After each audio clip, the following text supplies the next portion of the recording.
Hello again. I'm finally home. The last time I was here was in 1984. Back then, I was happy as a boy because I brought to my house a device that gave me a whole 12 kilowatts of electricity. This device was kindly assembled for me by respected Paul Bowman. At that time, I thought it was just a miracle and the pinnacle of all scientific achievements because I had as much as 12 kilowatts of electricity at home. I couldn't even dream of such a thing. But nowadays, the progress has gone even further. So now, I'm home again. And this time, thanks to Elon Musk, I brought home Starlink. Now, thanks to it as well as to the power device, which is still working without fail, I can be aware of all world events, and moreover, even communicate with you. We are now living in an amazing time when we have huge prospects and opportunities. I will be very sorry if it ends. But what can I expect from people? People remain people. I look at things sensibly, and I see that in view of what is now happening in the world, the chance of all of us is 90 to 10. 90% is that this humanity will come to an end. And 10% is that people will have enough wits to realize the threat of the climate situation, eventually come to unity, and save the planet. However, in my opinion, the death of humanity is inevitable, and since this world is doomed anyway, I think it would be wrong to let humanity perish without knowing the truth. People must be purified of their sins before death. Being deluded, you swear at God, saying, "Why are you punishing us? We're so good. Why are you exterminating everyone?" I'll tell you why, and who you are in reality. Many of you saw and knew what I'm going to tell you, but decided not to pay attention to it because it sort of didn't concern you, while in fact, it concerned and still concerns each of you. Everyone who knew and kept silent, everyone who covered up this atrocity for the sake of their own authority and profit. The time has come for you to learn the truth about the greatest fall of humankind. It is time to find it out, become aware, and die. This is your catharsis, the catharsis of entire humanity.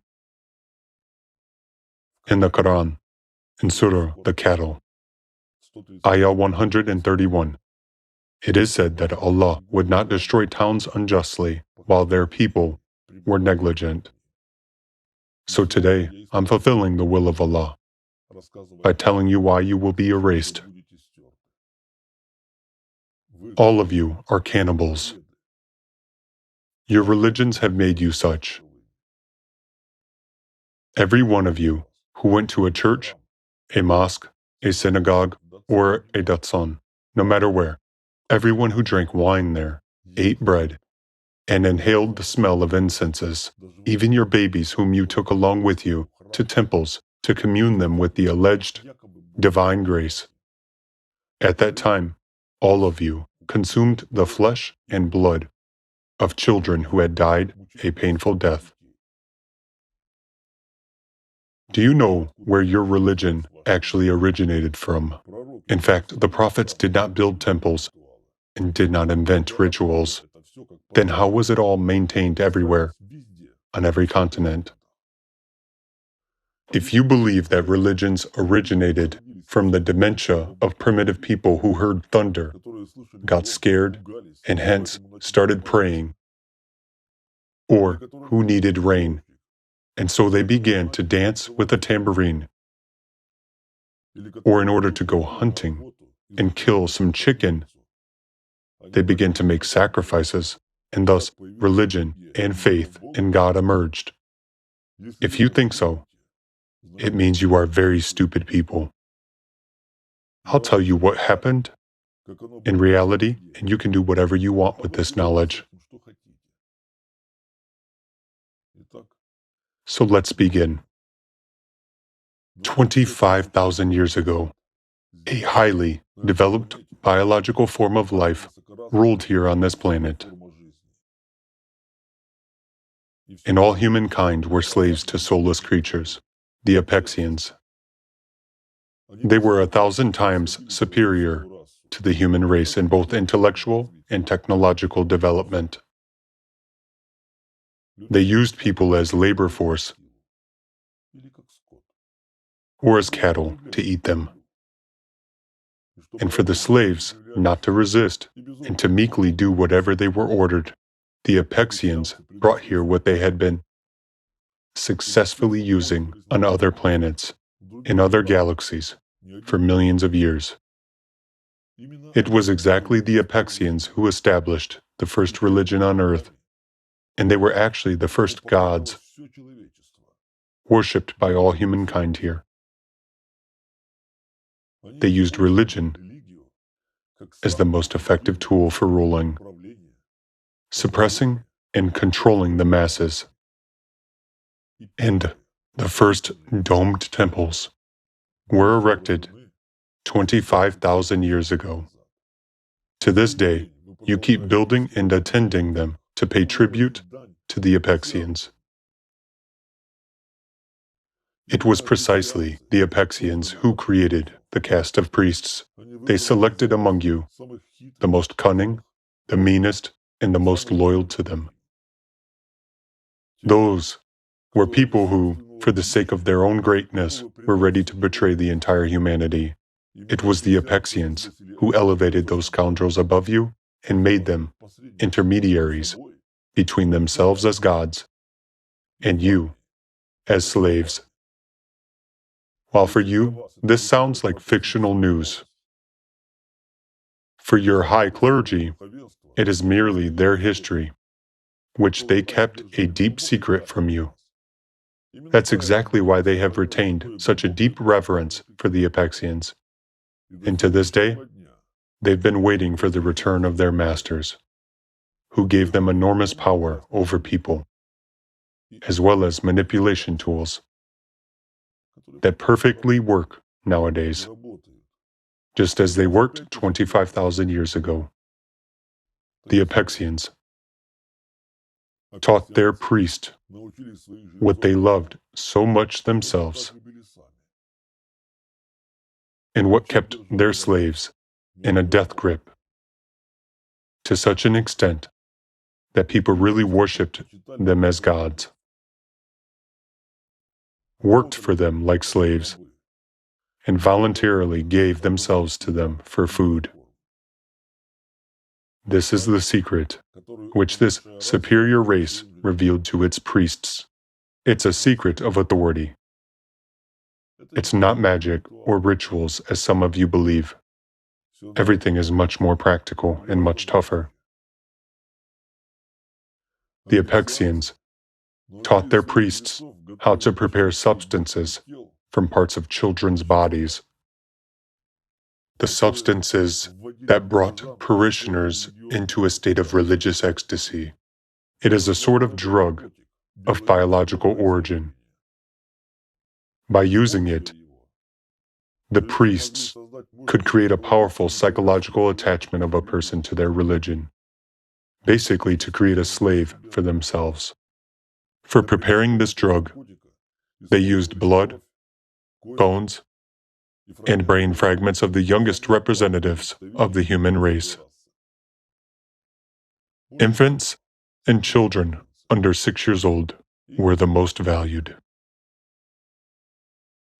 I'll explain to you what role the age played and why. At the age of 6, children undergo metamorphoses. Such metamorphoses occur in humans in the process of their development only twice in their lives. The first time at about 6 years old and the second time between 12 to 14 years. With each subsequent metamorphosis, the value of a child for preparing those special substances diminished. Before a child reaches the age of 6, he is considered to be the most valuable, because until this age, he has the power that can be used to conquer the masses. Later on, as soon as a child turns 6 and up to 14 years old, his power becomes considerably smaller. Whereas after the age of 14, a human has no value at all. He becomes just a slave, one of the sources of power for his masters, as long as he is alive, or just food, but nothing more. He loses the value he had as a child. This is how children's ritual sacrifices and what is now called adrenochrome appeared. Many of you heard about adrenochrome, and you think you understand what it is. You don't understand anything. You only know what you are allowed to know. Adrenochrome is considered to be a drug or a kind of an elixir of youth for the elite and members of the ninth circle of Satan order, but that's far from being all. The complete set, introduced into religions, had three components. These are substances made of blood, bones, and fragments of a child's brain. And an essential condition for the creation of these drugs was a protracted and painful death of the victim. The scarier, longer, and more painfully a child was dying, the stronger and more effective the drug turned out to be. Perhaps I will tell you what was done and for what purpose. Don't be afraid. There will be no instructions. I will only tell you as much as you should know for realizing the price someone pays for the minutes of your bliss in temples. Before killing a victim, a priest tortures them for a long time and in various sophisticated ways. At the same time, he makes sure that they are constantly at the peak of pain, suffering, and fear. I won't tell you in detail how priests tortured and tormented children to get the long-awaited substance. You can find this in other sources as well. The very fact that they forced children to suffer very long and painfully and be fully aware of the inevitability of their death was the key point in these tortures. This was done to ensure that a child's body would begin to secrete certain hormones, the ones which the priests needed to brew their portion.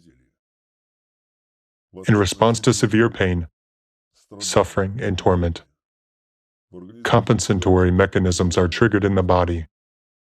At this moment, a child's body is struggling to defend itself with all its might in order to save its life. The brain begins to produce a huge amount of hormones, and certain chemical processes are activated in the body. And at the time, when the blood is heavily saturated with these substances, the priest had to kill the victim in a special way. After that, the blood was drained, and certain parts of the brain and bones were taken away. In particular, the occipital bone of the skull and the pubic bone of the pelvis, although the entire skull and all pelvic bones were often taken away too. What did the priests do with this stuff afterwards? They mixed the blood of a tortured and killed victim into drinks, which they used in rituals, such as your so-called Holy Communion nowadays. Sometimes in small doses, sometimes in concentrated forms. They drank those drinks themselves and gave them to the flock. And it was enough to drink just a small amount of this mixture to get the desired effect. This is the case when minimal doses produce a great result.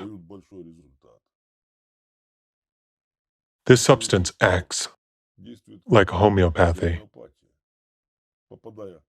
Getting into your body, it triggers a response, activates your hormonal system, and forces it to work the way the priests want. Hence, there are the effects you experience in your temples, starting from inner peace, lightness, and elation, up to euphoria and incredible inner ecstasy.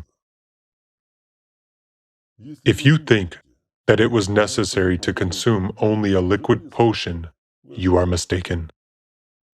The extracted bones of a tortured and killed child were ground into powder, mixed with flour and various products, were baked from this mixture, including bread, such as communion or altar bread nowadays.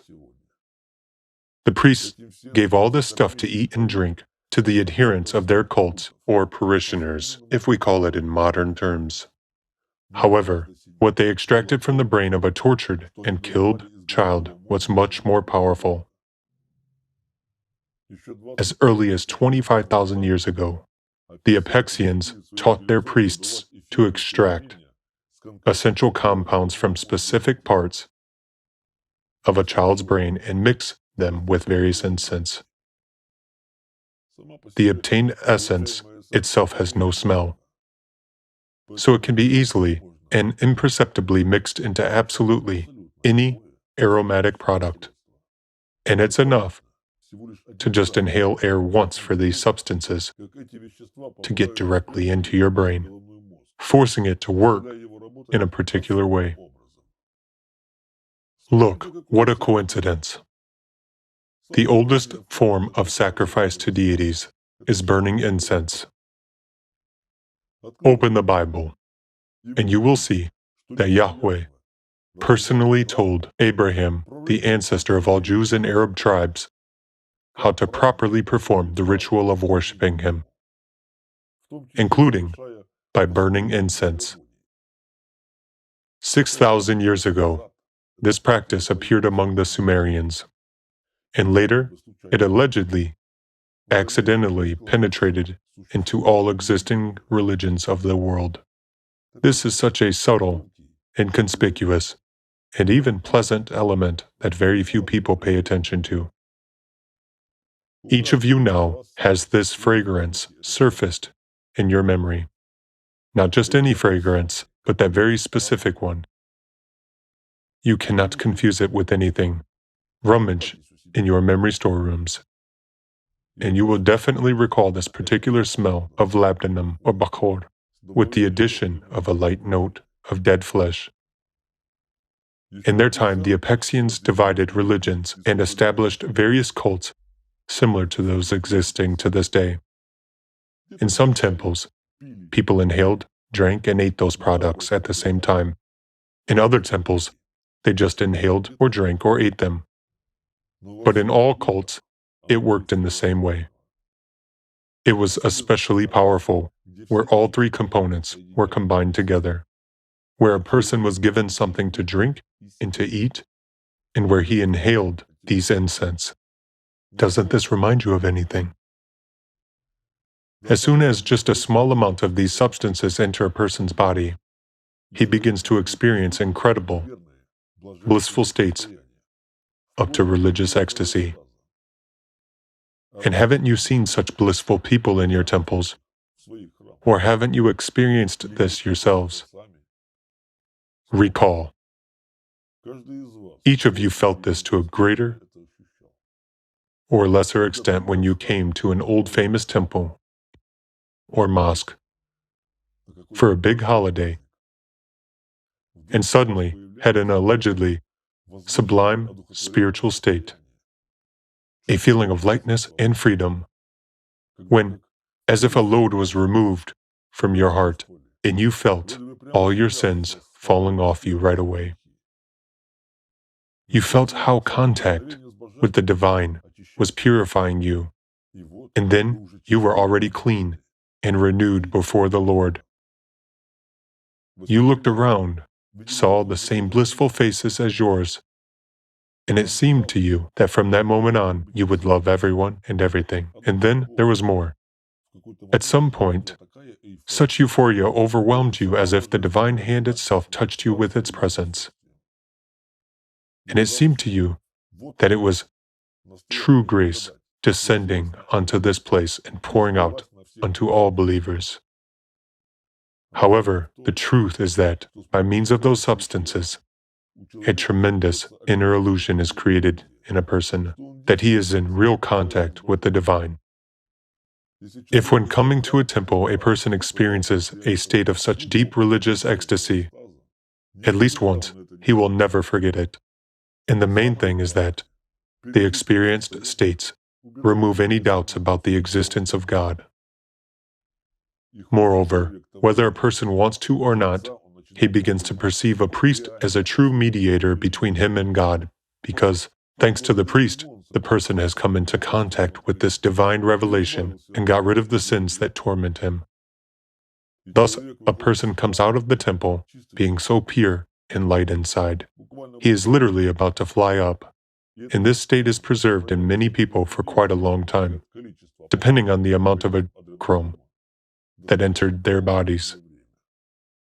Yet, a few days pass. A person's hormonal system calms down and returns to its natural mode of operation, and the whole burden of his earthly existence falls onto the person like a pile of stones. He feels that he has betrayed God because he got distracted by earthly things and lost grace.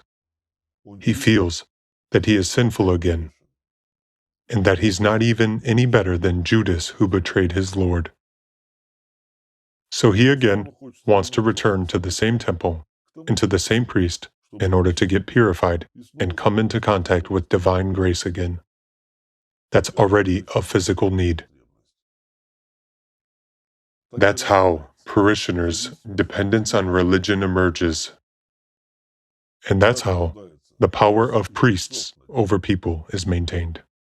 However, not every day, and not in every temple, a person is able to get such an effect. And it is easy to distinguish successful temples where the flow of believers never stops from those that become forgotten. Each of you knows these temples. When great holidays and big events take place, when relics of alleged saints, ancient so-called sacred items or icons are brought to temples, when crowds of hopeful people run to a dead piece of meat or to some shrine to beg something for themselves, then getting on these very days into these particular temples, people suddenly begin to experience extraordinary inspiration from contact with the divine, and they are sure it became possible only thanks to those relics, or that icon, or thanks to the priests and their tireless work for the benefit of people, when in order to absolve you of sins and purify you with their prayers and their service, they attain God's forgiveness for you. And God responds to their prayers and absolves you of your sins. So you feel that right at the moment, God has really cleansed you. While in reality, everything is banal, simple, and very tough as usual.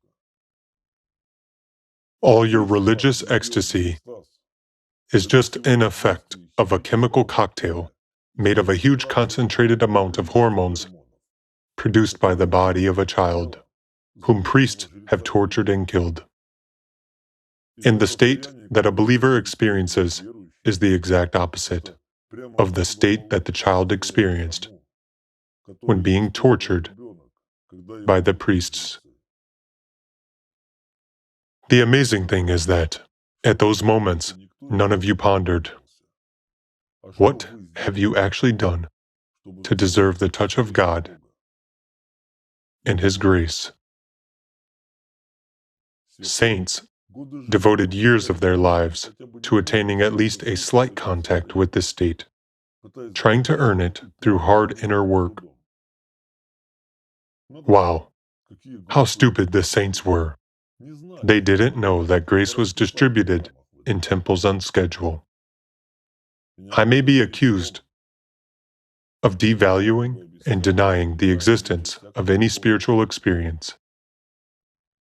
After all, there are also true states when a person seems to feel the same. Of course, there is true experience, but you cannot confuse it with anything else. This is what resonates inside you, in the depths. However, if a person lives by the mind, he perceives everything around him only through his mind. Then it's a huge problem for him to distinguish where there is merely a hormonal euphoria from eating the flesh and blood of tortured babies, and where there are true spiritual states. Open your eyes. Everything in your temples has always been built on lies and manipulation. Lighting, a special disposition of people, the monotonous recitative of a priest, special music or choir, synchronously performed actions, and a special sequence of services and rituals. All this is used to prepare, synchronize, and attune the crowd to the acceptance of the so-called divine grace. And it wasn't by chance that the rule was introduced to take communion solely on an empty stomach so as not to reduce the effect of a crumb and make sure that not a single drop of wine would be spilled and not a single crumb of bread would fall to the floor, so as not to leave evidence anywhere. Moreover, church bottles and bags must not be just thrown away. It is better to burn them, so that no one would accidentally find traces of what the priests don't want them to find. In fact, it is quite a cynical approach when they charge believers with the duty of destroying traces of their crime. In the meantime, the longer a collective ritual or prayer lasts, the more substances from the body of a tormented and killed child gets into your body, and the longer and deeper your religious ecstasy is. You yourselves have repeatedly observed this in your temples, when normal, sensible people turned into fanatical madmen by the end of religious service. As a matter of fact, in the beginning, everyone comes to a temple in their everyday state. Everyone thinks about something of their own, about their problems. But as soon as a ritual begins, the priest starts mumbling and smells are emitted. The crowd's mood gradually begins to change. When the communion takes place, literally, after 5 minutes, the crowd starts getting fanatical. Someone falls to their knees and starts beating their head against the floor. Someone else goes off into hysteria in front of the icons, praying and sobbing. An old lady, who was just recently trembling and barely crawling into the temple on crutches, suddenly feels as if all her diseases are leaving her. Now, she's no longer burdened by her sins. Nothing hurts in her body anymore. She walks freely and emits fragrance, carrying crutches under her arm, with a blissful smile on her lips. Meanwhile, someone else feels that he is gaining holiness right now. Icons are coming to life for him. The saints descend from the images, and he feels that God is 100% present in this temple here and now. In other words, there is complete madness and hysteria. Although just an hour ago, those were quite sane and normal people, like everyone else. In reality, at this very moment, an enormous inner illusion is being created inside them. They are sure that they are actually in contact with the divine, because nowhere else in their everyday life, and under no circumstances, have they ever experienced anything like that, and will not be able to experience it. Therefore, having experienced these states once, people rush back to their temples to partake of this divine ecstasy again. This zombifies them and creates an illusion of convergence with God. This is how totally devoted religious fanatics are created. And how can you later convince such a person that all this is a deception, a very cruel deception? In no way. Will such a person refuse the opportunity to experience it again? Of course not.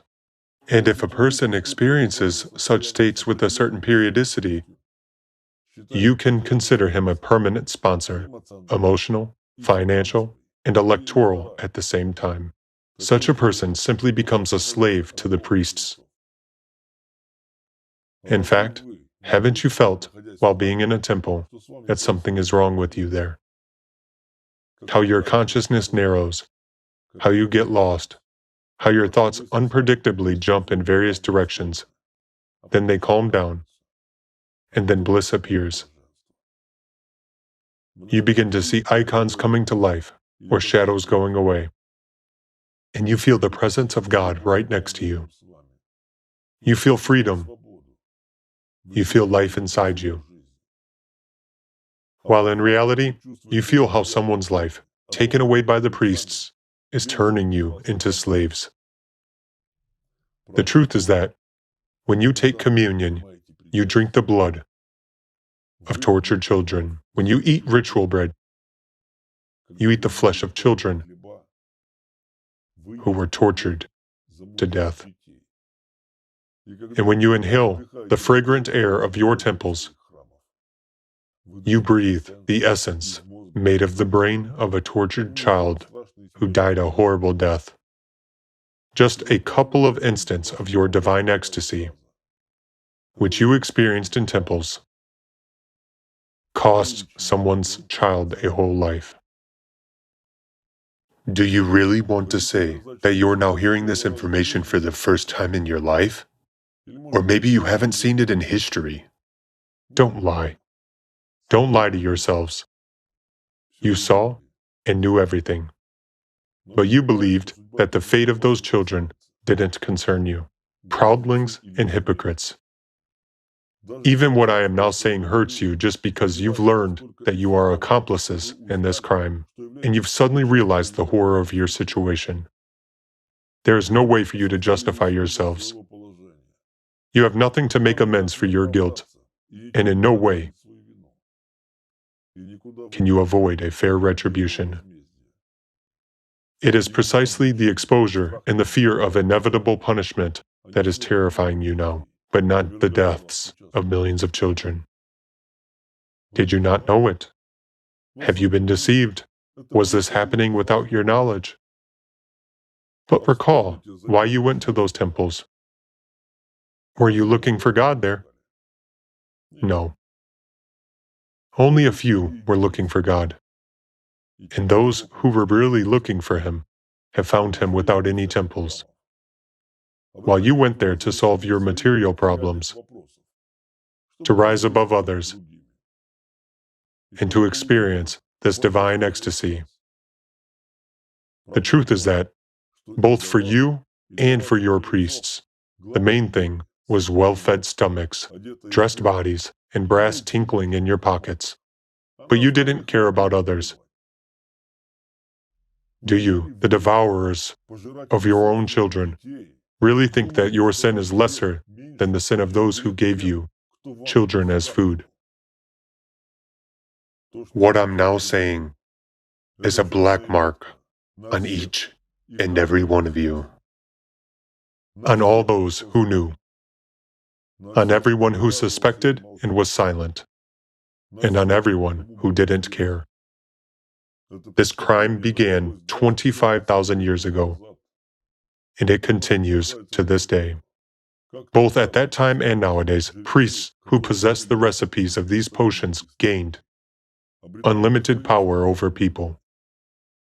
They will never give it up. And this is proved by many millennia of history of more than one human civilization. In his time, El didn't disdain to use the legacy of the Apexians either. He established a new religion by replacing the Apexians with new gods, himself and his children. And to this day, their names have been on your lips. But, unlike people who were negligent about the truth and easily lost it, those who were behind religions quite scrupulously kept and still keep every letter of the ancient tradition brought to the earth 25,000 years ago by the Apexians. Even when El and his Elysium had been erased, this knowledge didn't disappear anywhere. It was taken underground to Agartha by El's followers. For 6 millennia, peace and order reigned on earth until favorable conditions were created for the resumption of this knowledge. 6,000 years ago, the keepers of this knowledge managed to come out of Agartha to the surface and went to people. The first whom they gave this knowledge to were Sumerians. That is, when kings, priests, and military leaders emerged. And that's when religion and construction of domed temples started over again. Back then, human sacrifices were reintroduced, along with the chrome. And at the same time, a huge number of burials with children's remains appeared. As soon as religions were established again, from that moment till nowadays, the more temples were erected, the more children disappeared without a trace. Since then, and to this day, behind all religions there have been the keepers, or as they are also called, the architectons of this world. They've been carefully making sure that the main and the most terrible secret of all religions remains a secret. And they've been doing it quite well up to this moment. Yes, this information may be shocking to many people, and many will say, "What is he talking about?" But I will answer the following. I'm telling the truth and the verity about what existed and still exists, although soon it won't exist anymore, at least on this planet. Everything I'm saying, every word of mine, is confirmed by irrefutable evidence that you, as humanity, have accumulated in sufficient amounts to pass a sentence on yourselves. I will set aside myths and legends and focus only on specific facts that your history is full of. The facts which cannot be explained metaphorically, philosophically, or in some ambiguous way. These are the bodies of children, the burials of their remains at the sites of ritual sacrifices. How many of your children were burnt in fire allegedly as a sacrifice to the god Moloch or Baal? That was a very common practice among all the Chaldean tribes, passing through fire. That's what they called it in the Torah. Everyone has heard it, and you all know this story from ancient images, when a baby was placed in the hands of a huge statue of a horned deity, from where it rolled into the fire. After such burnings, children's ashes and remains were placed in special vessels and buried in the ground on so-called tophets. Those were entire fields of burial urns with the ashes of murdered children. You definitely know at least one site of this kind from the Bible. It's the Valley of Hinnom, which later became a prototype of the fiery hell. The largest of the discovered fields of this kind was in Carthage, where the remains of about 20,000 children were unearthed, and most of them were infants up to 6 months old. Can you imagine the scale? This is just one region, and this is only what was found. 20,000 burnt children. Do you really believe that someone would just throw away such a huge amount of the most valuable substance? After all, to burn is the same as to throw away. No, they weren't just burnt.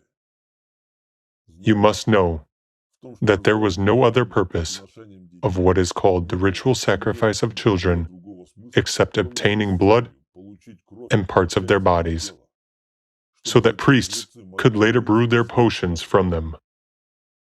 They didn't cause any rain through that burning, and didn't appease gods with innocent souls, and the sun wouldn't stop shining, and the world wouldn't collapse if they stopped doing that. Those who tried to make sacrifices for such a purpose were merely imitators who didn't know the essence. Those are isolated cases, and they are easy to distinguish from the rest. As for all the legends that gods supposedly demand sacrifices for themselves, it was just a justification for the flock, a means to justify this bloodbath, and even to convince people that it was necessary. Do you think it is primitive to believe in such explanations? Yet you were somehow convinced of the need to drink the blood and eat the flesh of Christ, whom you crucified. You do believe in that. And in the same way ancient people believed.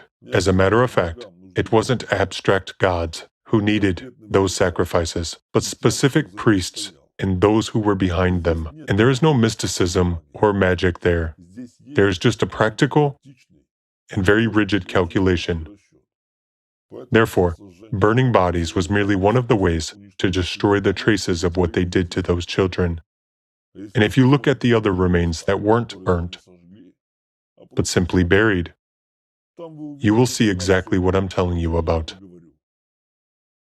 In different parts of the earth, on different continents, among the tribes of Mesoamerica, among Celtic Druids on the shores of the Sea of Azov, on Mount Lakayan, in Greece, in India, in Myanmar, and in other places, archaeologists find a huge number of children's bodies killed in a very similar way.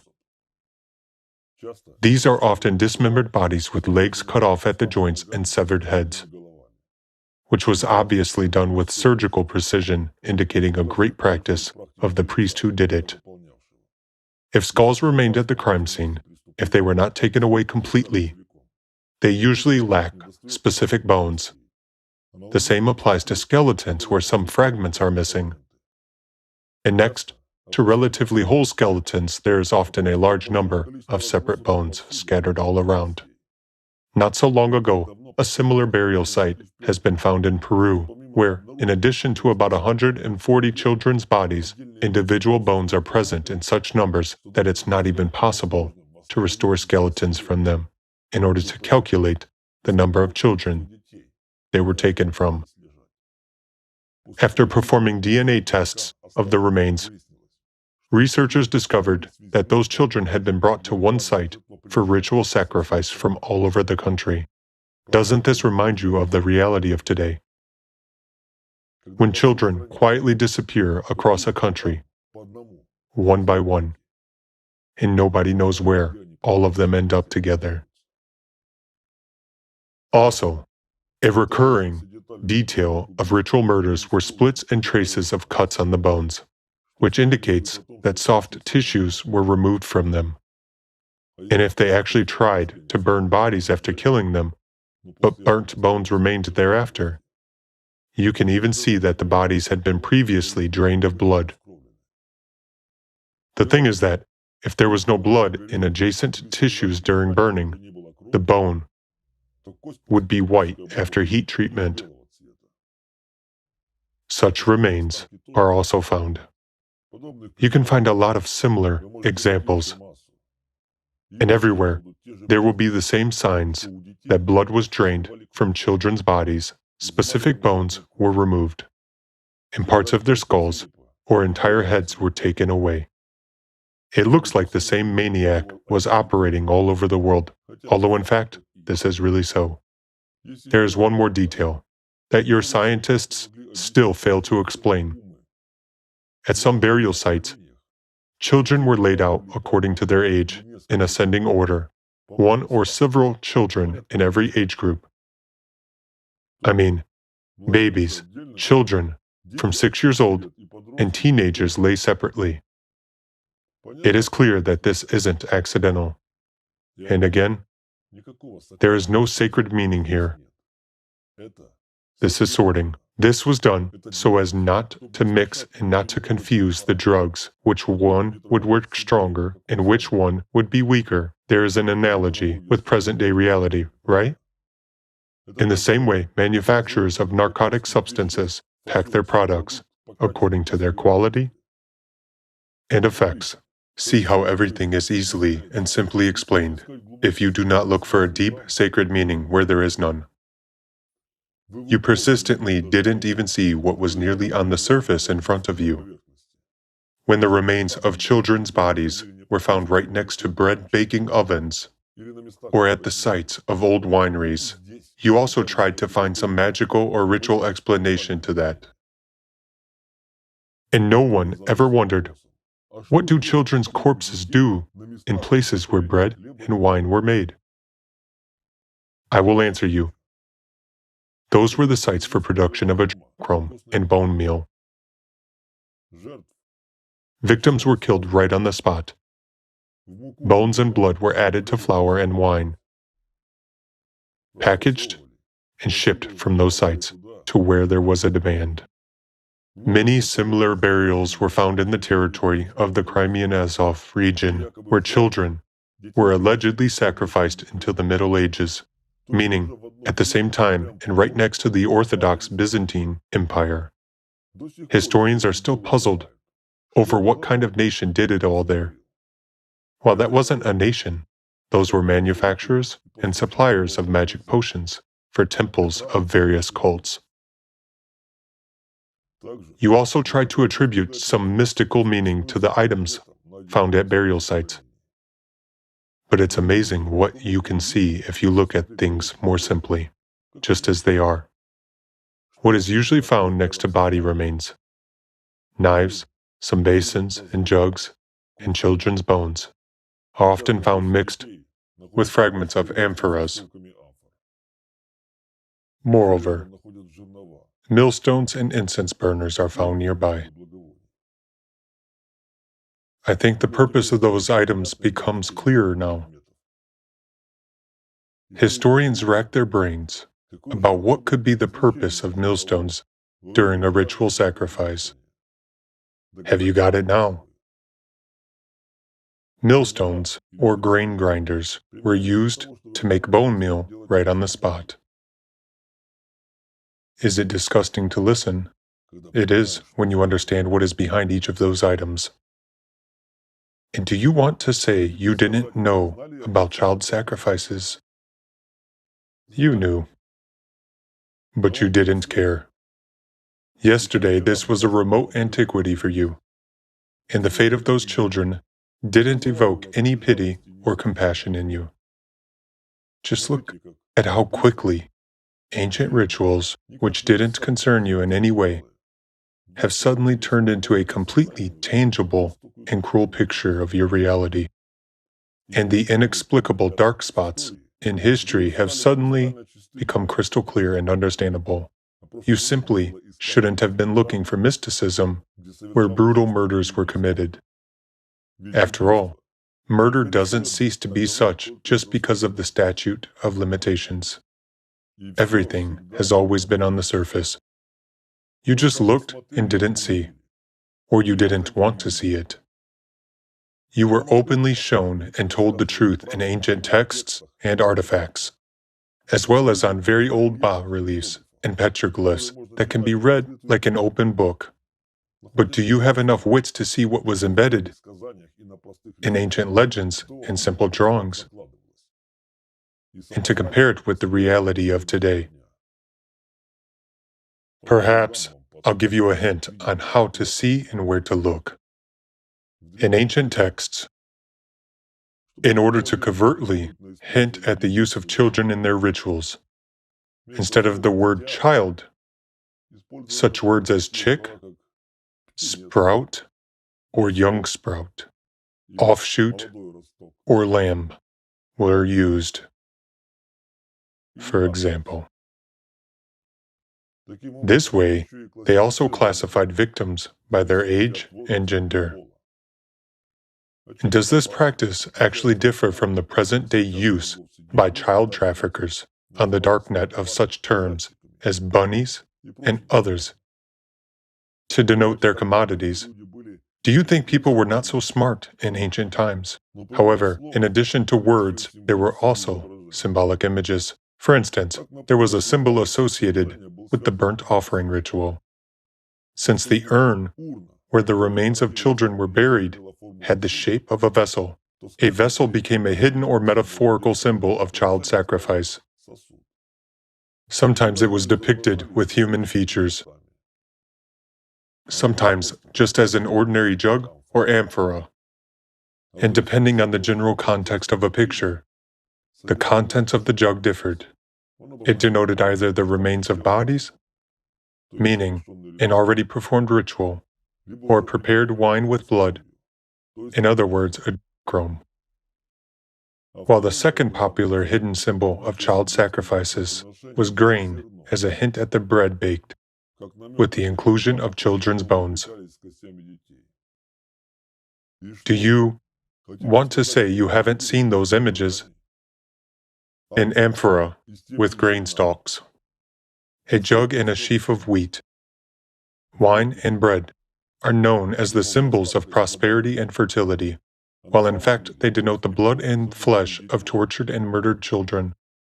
The so-called Holy Communion of yours is also an ancient ritual that Christians simply appropriated for themselves and introduced a monopoly on it. But in reality, they have forced millions of people to eat their own children.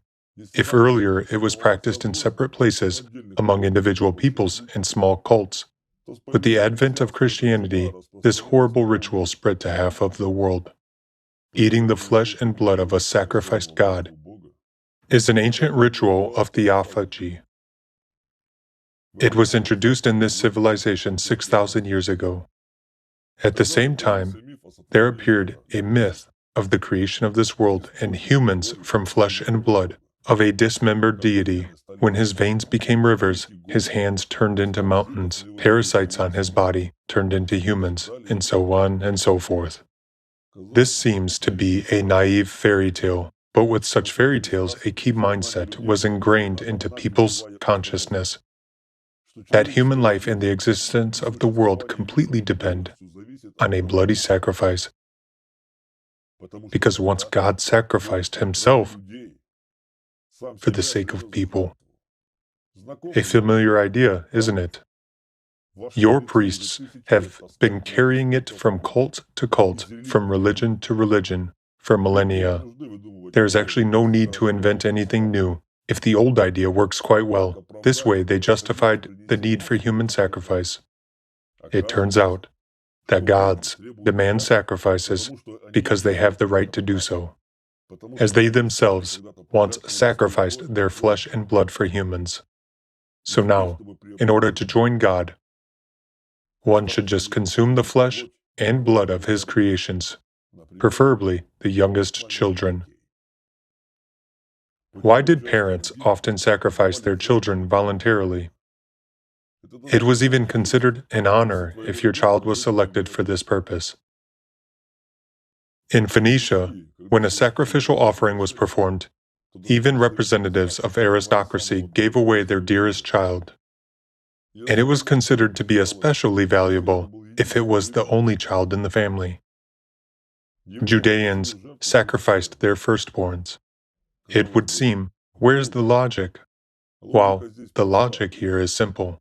When parents were eating their own children and started feeling incredible bliss, they were sure that God really responded to their sacrifice and honored them with his presence. That's why they gave away their biggest treasure so easily. And they were sure their children were going to God.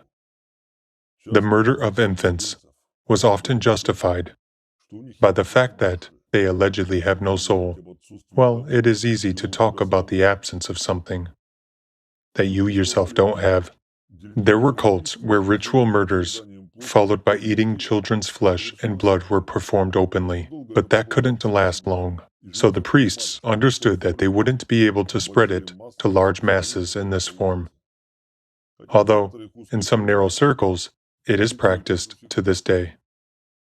While for ordinary people, they introduced a replacement with a supposedly symbolic eating of flour products or cereals and consumption of some drink, often intoxicating, with such mandatory additives as blood and bone meal of tortured children.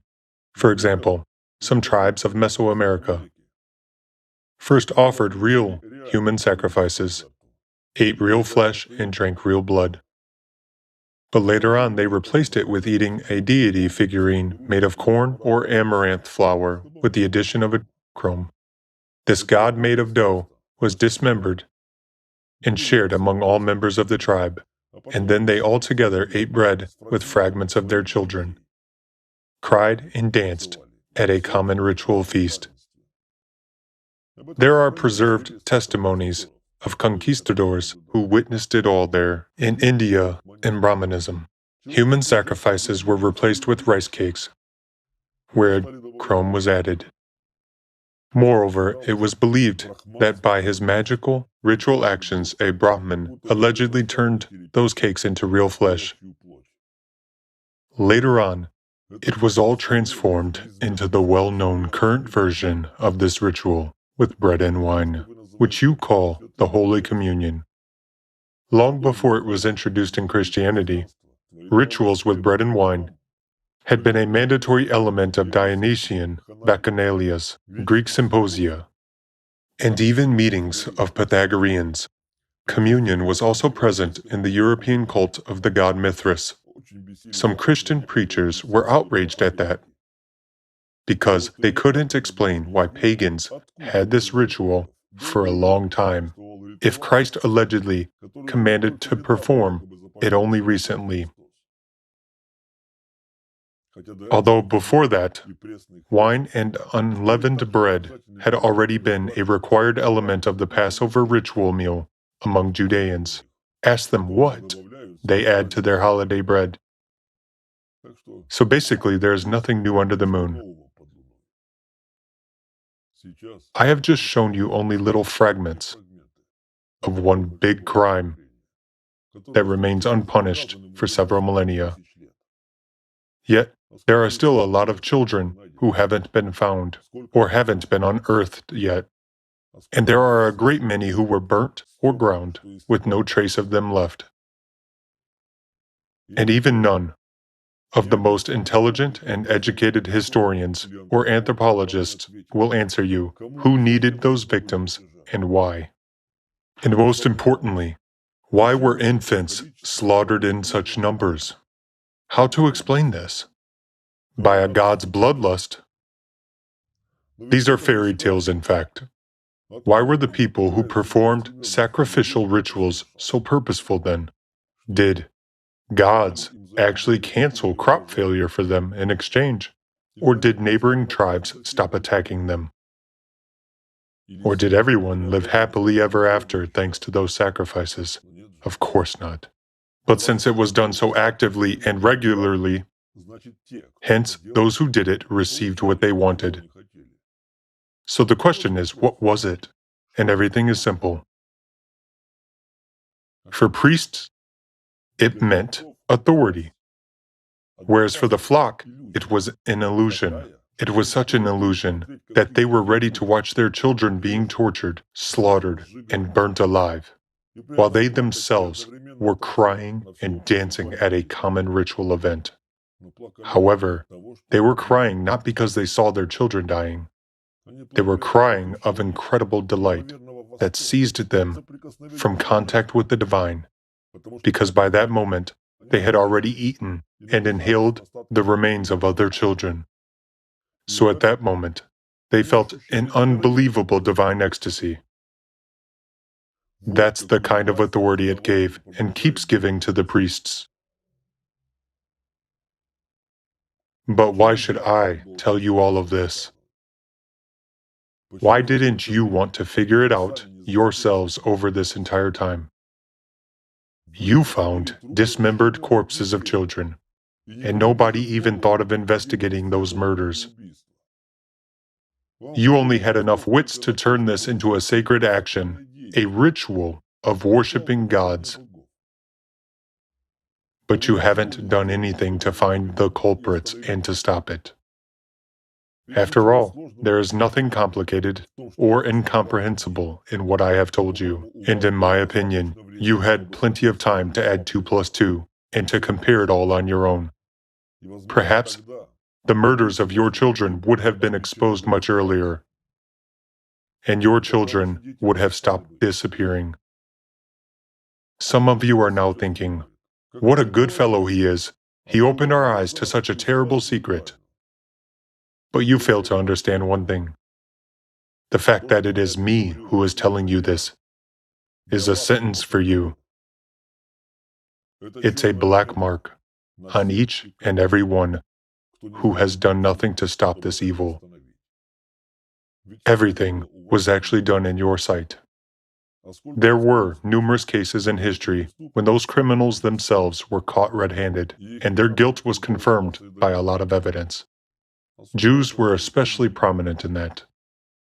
For a long time, almost until the 20th century, some groups of Jews were accused of the fact that their sacred books instructed them to torture Gentile children. and used their blood for Jewish rituals. First accusations of this kind emerged in the first centuries of the Christian era, but the matter received wide publicity only in the 12th century. Since then, criminal cases of ritual murders were initiated across the world in the USA, in Egypt, in the Russian Empire, and almost all over Europe. Gradually, the accusations were supplemented with new details. For example, it was said that Jews crucified Christian children by repeating the crucifixion of Christ. Thus, they committed an act of mockery of the Christian faith. In other places, when witnesses were interrogated, they said that Jews had a special barrel. They placed a child in that barrel and rolled it until as many hematomas as possible were formed on his body. This was done so that the maximum amount of blood would reach the upper layers of his skin. Then the victim was taken out of the barrel, and his skin was pierced with nails all over the body to drain more blood. They later used the blood obtained in this way during festive rituals, adding it to pastries. For example, to unleavened bread or matzahs, and then their whole family ate it all, sometimes sharing it with their non-Jewish neighbors. Or they also took a piece of cloth, dipped it into blood, and when it dried, the cloth was burnt, while the ashes were added to food on religious feasts. Accusations of this kind didn't appear out of the blue. People really noticed that children started disappearing. Moreover, they began to find bodies that very much fit the descriptions of ritual murders committed by Jews. They found bloodless children's bodies with nail punctures on them. They also found bodies with very badly worn skin, as if it had been burnt. It seemed that somebody had rubbed it, almost to the point of ignition. There were real cases when Jews were caught red-handed at the crime scene, when numerous evidence was found, and when it was impossible to deny their involvement in the crime. That is, corpus delicti and the grounds for accusations of this kind really existed. There were witnesses who testified against Jews. Those were usually people who worked for them and became accomplices in their crimes. Although sometimes there were false accusations when it turned out that Jews were actually not involved, or when a missing child suddenly returned home himself. These cases were later used as an argument that rumors about the bloodthirstiness of Jews were just a slander, a commonplace medieval myth. However, there were cases when Jews compromised themselves during interrogations, were inconsistent in their testimonies, and sometimes were caught at blunt lies. Final decisions on such cases were usually made not by a local court, but by courts of higher instances. And paradoxically enough, when higher courts considered such cases, Jews were magically acquitted, whereas those who had denounced them and testified against them were exiled or executed. As for the cases when it was impossible to refute the guilt of Jews, and they were brought to justice, everything was later arranged in such a way as if they had committed the crime for personal reasons, or had just gone crazy. In other words, courts did their utmost to eliminate the version of ritual murder. Jews had a weighty argument against all the accusations. The Torah explicitly forbids Jews to consume blood. It does forbid it as food, but a chrome is not food. It is power. If we proceed from the position of the highest Jewish priests in the hierarchy of the powers that be, they have power over many nations. And if you look from such a perspective, in that very Torah, in that very Talmud, and in many other Judean religious books, you can find a sufficient number of instructions for Jews to dominate other nations in every possible way. Yet, if you carefully consider specific criminal cases that were initiated against Jews for ritual murders, you can find a strange coincidence. It turns out that very often, higher clergymen of Orthodox and Catholic Christianity, popes, Protestant pastors, czars, and kings actually defended them. Do you know why they did it? Because if one person is exposed, everyone will be exposed. Therefore, they always covered and defended each other. What was the ultimate end of the whole story of Jewish ritual murders of children? A high-profile case was conducted and promoted all over the world, as a result of which the Jews were explicitly acquitted. And it was declared, let's just end this entire libel story. All of you are civilized people, so stop believing in medieval legends. And it was legally prohibited even to accuse Jews of ritual murder. This is a classic style of the keepers. Since the first centuries AD to the present day, so many criminal cases have been initiated, a great many proofs and eyewitness testimonies have been collected. So many times Jews gave themselves away by giving inconsistent testimonies, and lots of bodies of tortured and murdered children have been found. But now, all this turns out to be just a slander, a blood libel against Jews. I understand that everything can be altered. Witnesses can be bribed or imprisoned, evidence can be destroyed, and laws can be amended. Everything can be cleaned, and everything can be erased. However, what are you, scums, going to do with the bodies of dead children? How can you explain their presence if no one is to blame and no one killed them? If my memory serves me correctly, the last case of blood libel was opened in the 1970s in one of the republics of the Soviet Union. However, this doesn't mean that such crimes stopped happening. This only means that back then, it was still possible to talk about them. But later, this opportunity was eliminated too. Do you think this isn't happening now? Recently, I came across news about an unsolved murder of a group of children, which in many aspects coincides with what was happening in the times of the so-called blood libel. However, now it is even impossible to hint at the version of ritual murder, not to mention openly accusing anyone. Moreover, no one will investigate this version. And often those who told the truth, or at least tried to get to it, were accused of anti-Semitism and extremism and shut up. In the history of blood libel, you can find examples when not murderers were the ones to be exiled or executed, but witnesses who denounced them. The truth is that even your freedom of speech is controlled, not by politicians or businessmen, as many of you believe, but by the priests and the keepers who are behind them. So do Jews actually want to say that they don't have any secret rituals? They should stop lying. They do have them. Much is written in their books directly or between the lines. A lot of their texts haven't been translated yet, and some are even prohibited from being translated. And there are also ciphered texts, where the sequence of words and alternate vowels completely changes the meaning of a phrase.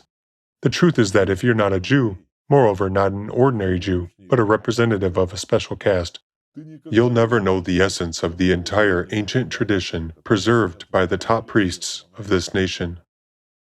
They enjoy manipulating the topic of persecution and genocide of their people to achieve their mercenary goals. But do you know what is really the biggest and most significant genocide in the world? I think now you can already guess it. The most massive genocide in the history of mankind is the genocide of children. And it doesn't cease to this day. All religions are involved in it. External forms changed, new religions appeared, older religions were altered, but their deceitful, manipulative essence and the use of a chrome always remained unchanged. Even if a cult is minor, but it has been created by the keepers, a chrome will definitely be used there. In those religions where there were no elements of communion, people inhaled this substance, so more emphasis was placed on aroma products and labdanum. Note how the culture of incense is developed in the East. For instance, in Arab countries or in India, where the cults of Vishnu and Krishna are present. This is quite obvious, but very few people think and wonder why. Why is it exactly incense that penetrates all religions? What do gods need fume for? Let's suppose in the past people could believe in its magical properties, but why did it enter Islam and Christianity, where magic was strictly forbidden by the prophets? Let me show you something you haven't seen, and you haven't even looked in this direction. The prophets came and brought the truth. But as soon as they left this world, Shaitan's slaves immediately appeared, or it would be more correct to say, the messengers of the keepers. And they turned a new teaching introduced by a prophet into another religion with the same manipulations and the same sacraments, meaning with a chrome. Eventually, they composed scriptures, although none of the prophets created them. But the scriptures later became sacred, supposedly given by God, although as a rule, they completely contradicted what the prophets had said. Yes, they included some words that really came from the prophets, and couldn't be excluded because many people knew them. But authors of the scriptures immediately gave plenty of explanations and interpretations from their mind, adding significance and importance to intermediaries appointed by the keepers. Thus, the teachings of the prophets were substituted and distorted beyond recognition. Yet how did the keepers manage to do this if people still had a fresh memory of the knowledge brought by the prophets? How did the keepers succeed to replace the alive truth with lies and manipulations? When the prophets were here, they didn't need power or authority for people to listen to them. They had God's love. People who were open towards God felt this love. They felt the truth, and that's why they followed the prophets. However, such people were able to create free movement, which would be very undesirable for the keepers. So when people started acting and uniting around a prophet's teaching, the keepers decided to use the old reliable method: if you cannot defeat someone, become their leader. Based on the teachings of the prophets, they built their usual form of control over people's consciousness, religions. And in order to retain authority, they included magic and feigned miracles into religions, which people themselves paid for with their power of faith. However, fairy tales, manipulation of human pridefulness, and fake miracles cannot be a solid foundation, because those who became the leaders in religions had nothing to give people, since they themselves were empty, like a bucket without a bottom. They didn't have the main thing: love. That love which the prophets brought here. Those leaders had nothing to keep people in their organizations. Therefore, chemical methods of influencing the human hormonal structure were introduced into religions. And look, when the prophets were here, they held conversations with people mostly outside, in the open air, and rarely in somebody's houses. But they didn't build temples, didn't drive crowds of people into premises, and didn't act as main speakers or imams, as it is practiced nowadays. They simply talked to people as if they were friends, and told them that there's the only temple of God, the one that a person can build inside oneself, that you shouldn't desire anything material and shouldn't ask God for anything but spiritual salvation. In other words, for anything other than God's love, because nothing can protect a person except God's love. Everything was simple. The prophets told people how to learn to love and used simple, clear words. and all the prophets said that there are no and there cannot be any intermediaries between a human and God. But what did those who came to distort their teachings do? First of all, they began to gather large crowds, drive people into temples, and include incense into rituals. In Christianity, the first to introduce that were Peter and Paul. Why did Paul's distorted teaching become so popular within a few years? And in a matter of years, numerous churches appeared, ecumenical patriarchs, and bishops emerged. It's all because the first thing Peter and Paul started doing was to use adrenochrome. They introduced it in churches, and at that time masses of people began to feel light and God's power descending on them. Moreover, the two fellows used adrenochrome to bind people who were beneficial to them. They first gave them their potion to taste, not saying what it was, not saying that they were drinking the blood of murdered children. And when those people got steadily hooked on adrenochrome, they showed them where it was taken from. In such a way, emperors, kings, and other authority figures became their slaves. That's what Peter and Paul were doing. And that's why they gained authority and popularity so fast. Their initiated priests continued to do the same.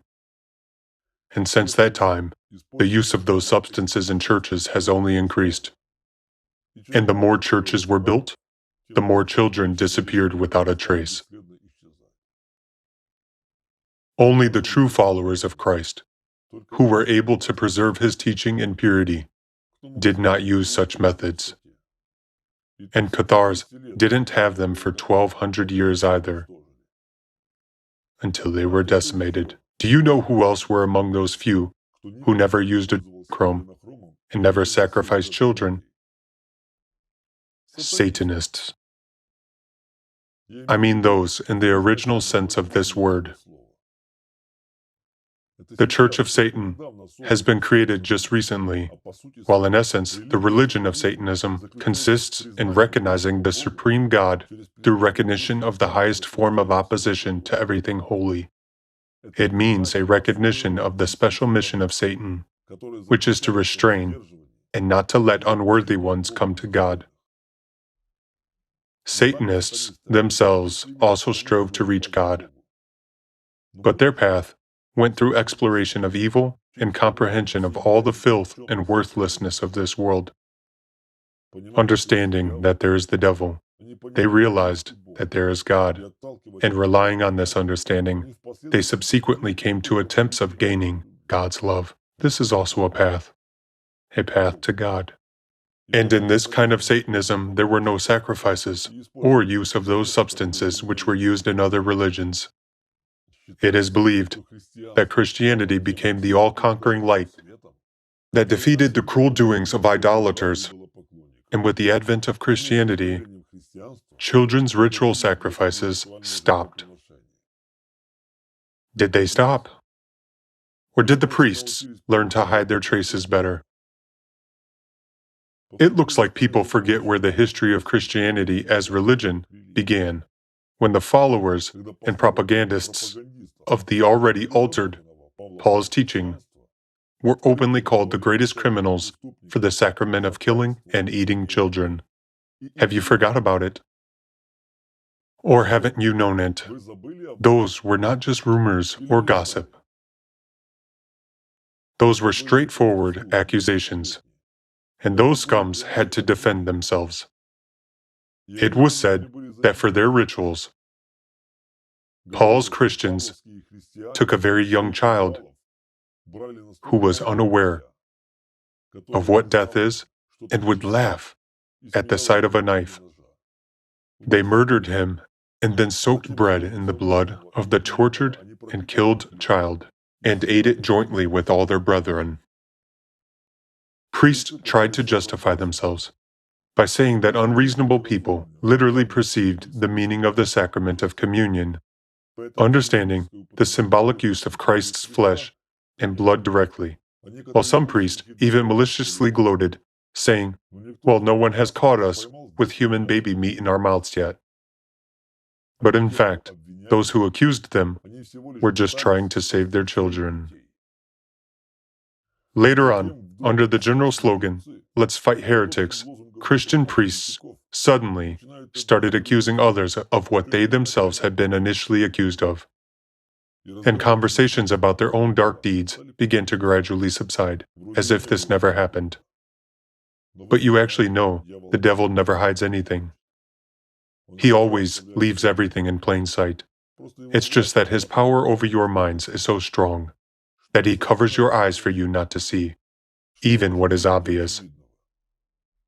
Holy icons clearly depict communion bowls with babies inside them. But you are being told that this is Jesus Christ and the symbol of his sacrifice. No, it's not even a symbol anymore. It's a straightforward text for those who know, and an outright mockery of you all. You worship those icons and hang them at home on the walls, not even being aware of what you worship. And when, during the communion, a priest suddenly had real human blood or flesh in the cup or in the bread, they explained to you that the Lord himself thus worked a miracle to strengthen people's faith in the Holy Communion, and that bread and wine really turn into the flesh and blood of Christ. The most famous event of this kind is the miracle of Lanciano, although similar things repeated many times after it. The Church justifies these miracles by the fact that the type of blood found in the communion bread and wine matches the type of blood found on the Shroud of Turin. What else can they refer to other than their own fake? It's just that the artist goofed up a little bit and went too far with the flight of fancy, because Jesus didn't have a beard. These alleged miracles are particularly cynical, since even after the laboratories confirmed that the fragments of flesh turned out to be tissues of a heart, which had been in agony, no one questioned the priest and their church how those tissues actually got into the communion meal. Moreover, those fragments of a child's agonizing heart were exposed in a crystal vessel for believers to worship them as a sacred item. Can you imagine what millions of believers bow to? In your opinion, is the blood and flesh of a tortured baby a miracle or evidence of a crime? How do you think events would unfold if human blood and fragments of a heart were found not in the hands of a priest, but in someone else's? Would that be defined as a miracle? Or perhaps it would cause other associations in people and would have completely different consequences. The latest alleged miracle of this kind, officially recognized by the Catholic Church, occurred already in the 21st century. This is just for your information. Didn't you yourselves taste blood on your lips when a priest handed you a spoon with the communion meal? But you were told that it's the flesh and blood of Christ, and that you must believe in that. So you did believe. You believed, drank the blood of slaughtered children, and experienced such ecstasy that you were really convinced of joining the body of Christ. Fools. It was imputed to you that it was the blood of Christ, just so that the taste of blood would exalt you instead of scaring you, and you keep reveling in it to this day. Yet, when entering your temples, have you not felt waves of overwhelming fear? Have you not felt a grave cold inside them? Have you not felt all the evil and darkness that permeate everything in your temples? You did feel and know everything, but you came to your temples anyway, not realizing that at that moment, you were actually stepping over your conscience, over glimpses of your soul that was trying to reach out to you. However, you stepped over your soul as well. So who are you after that? Are you sure you'll get into heaven after all this? This is the greatest mystery that the priests of all religions have been concealing from you. And not all priests actually know it. Many only know that in order for incense or communion to work, they need to buy the same flour, the same labdanum, and the same wine in strictly defined places. There, in old prayerful places, where the great priests of the past prayed, then those products work. When ordinary priests make communion bread of that flour, use that particular wine, and the special labdanum, they see how their flock gets inspired and begins to worship them. And they themselves feel how during the service their church is illuminated by the presence of the Lord Himself. After all, priests are the same humans as everyone else, and they themselves often fall under the influence of adrenochrome, but they cannot explain this phenomenon. However, they also see that when they buy the same products at a lower price from other suppliers, the overall effect is exactly the opposite. Church services are boring. Their voices no longer have that power. The Lord doesn't come, and people fuss and complain about the stink. The flock comes with problems and leaves with the same burden. Even fanatical believers are restless and say that Satan overcomes them. As a rule, people leave dissatisfied with the service. So if the priest doesn't buy another batch of authentic products, he notices how his church is gradually becoming empty. For instance, today, the best labdanum for churches is produced on Mount Athos. It is made in secluded monasteries according to secret recipes, and no one has yet managed to surpass its producers. So nowadays, Athos is a very closed and quite peculiar peninsula where a lot of children are secretly brought, yet none of them return. But who knows about that? Nobody. And to this day, the production of labdanum isn't controlled in any way there, and no one inspects it. It is the greatest mystery, but it's an extremely large-scale and serious business involving numerous national leaders, law enforcement agencies, and almost the entire management of various religions. All this is a multi-billion-dollar business, and there is enough money for everyone because it's the most expensive and profitable commodity that has ever existed, and still exists. It's not that expensive to buy children who are stolen, and there are certain groups doing that around the world. No matter what countries we would take, if there are priestly cults there, children definitely disappear there too. But it's not that expensive. It is not so expensive to torture children to death and to make a potion. It's not that expensive to buy this potion. But all this is quite generously paid for by the parishioners. Believers bring their last possessions just to come into contact with that bliss over again, and to get rid of those sins which they have again managed to commit. This is extremely expensive for the parishioners themselves, but they have no doubt that God fulfills their desires. They have no doubt that they come into contact with divine power thanks to the prayers of their priests. That's why, with great heartfelt generosity, they build new temples and generously dispense alms. The more powerful a religion is, and the more influence it has in a country, the more the authorities are interested in it.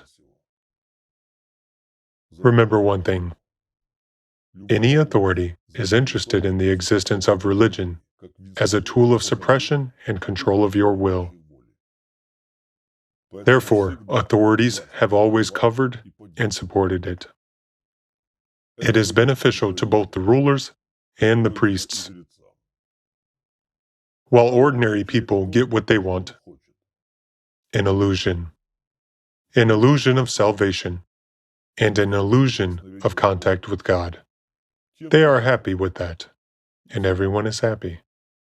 Everyone is happy except your children who are used in the production of adrenochrome, which you yourselves later generously pay for. The price of your sense of absolution is too high. If you think that the use of adrenochrome was not introduced in Islam, you are mistaken. Yes, the elements of communion were not included there, but the practice of using special incense was introduced quite effectively. And the first one to introduce this tradition into Islam was Umar ibn al-Khattab. I already told you a lot about his contribution to the distortion of Islam. So it's no surprise that he made a contribution to the adrenochrome business too. Umar explained the Prophet's sunnah to Muslims in his own way, abolished traditions which the Prophet himself had established, and introduced other traditions. He drove people into buildings, lined them up like a herd in front of one imam, and introduced a tradition of fumigating mosques with incense, which in fact contained essential oils extracted from fragments of the brains of tortured and murdered children. Certainly, as long as the Prophet Muhammad was here, it was impossible to introduce anything like that into Islam. He would cut anyone's head for such inactivity. Remember, the Prophet Muhammad's biography describes a plot when he destroyed the altar where goddess Alat had been worshipped. Do you know why he did that? Because priests had gone vile to such an extent that even in Alat temples, they had been using those substances made of fragments of the bodies of slaughtered children. And he destroyed that altar because he knew what was happening on it. Later on, this part of the story was altered, and there only remained a record that the Prophet had destroyed the alleged idol of polytheists. But this is not true. In fact, he, on the contrary, defended the memory of the goddess Alat. And if you look from this perspective, everything falls into place. Prophet Muhammad knew perfectly well that such a practice existed. Therefore, he held conversations with his followers outside. He deliberately did it. But as soon as he had left this world, Umar's gang immediately composed new hadiths, which the Prophet had nothing to do with. Everyone knew and saw with their own eyes how the Prophet fought against incense and body oils, because adrenochrome was spreading through them. However, what he had been fighting against was introduced as what he had allegedly commanded to do.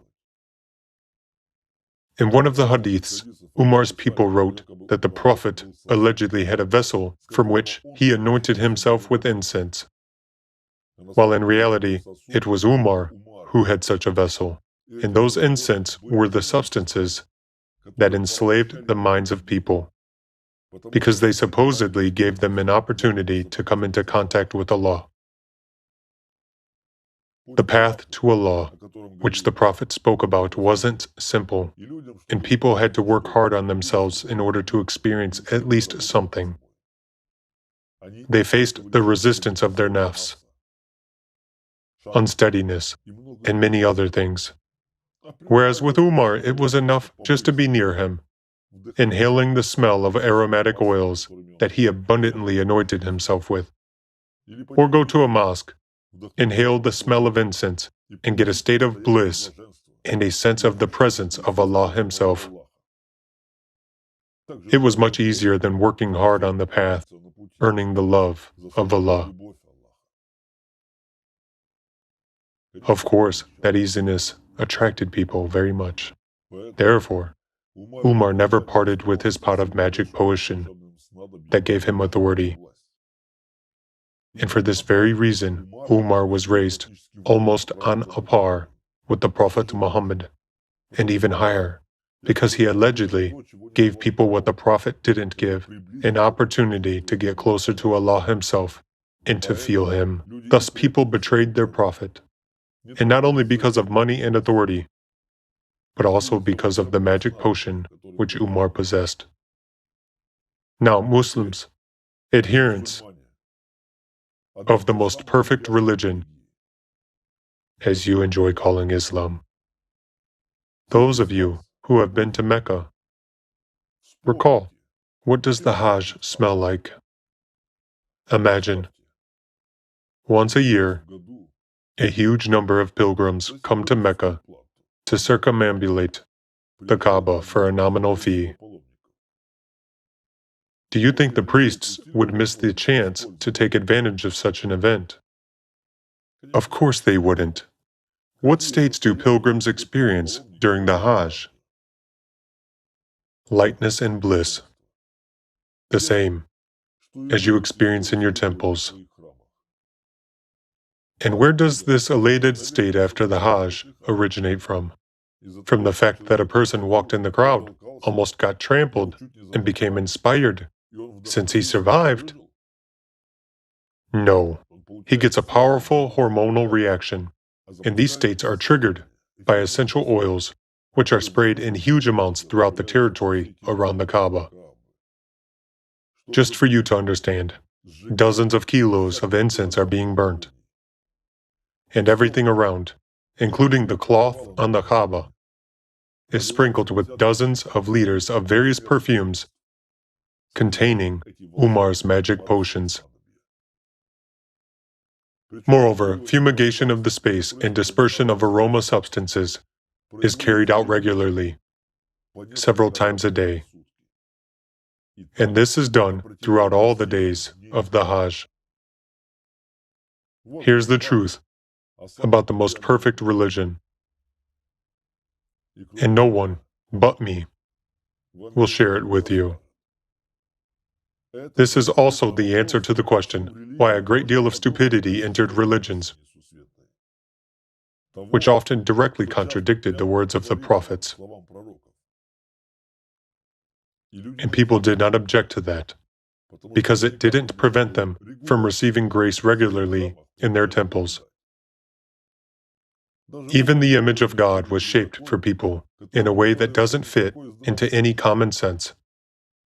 But it was an image reinforced by strong narcotic substances.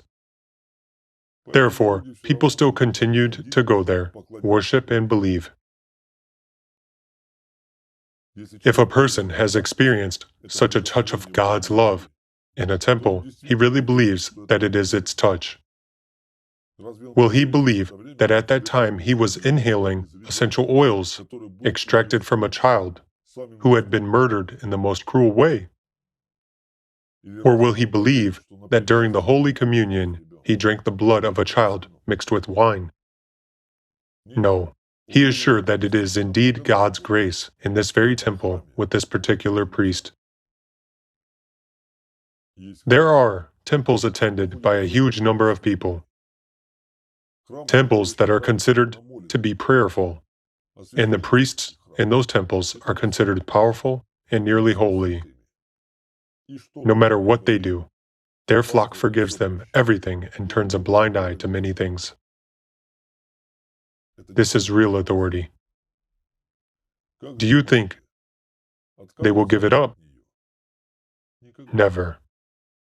Even pedophile priests are acquitted, when even parents of the victims of those pedophiles do not believe their own children. But they believe the priests because they are allegedly so good they couldn't do such a thing. Why does this happen? When a mother knows what this unholy father is doing and personally brings her child back to his temple, how to explain such actions of people? They have simply been treated with a chrome a long time ago, with the one made from the blood of other children who disappeared on the streets of maybe even a completely different country. It's a huge business. These are millions of missing children a year. According to the published data, 8 million children disappear in the world annually. And as you know, official statistics always downplay such indicators. In other words, the number is actually higher. Where do they all disappear to? For organ harvesting? Come on. Nowadays, transplantation, moreover pediatric transplantation, is not so developed for children to be stolen for organs in such enormous numbers. All in all, about 150,000 transplant surgeries are legally performed in the world every year. This is a total number for adults and children combined. Let's suppose the same number of surgeries are done illegally. However, this is only a couple of percent of all the missing children. So what organ harvesting can we talk about?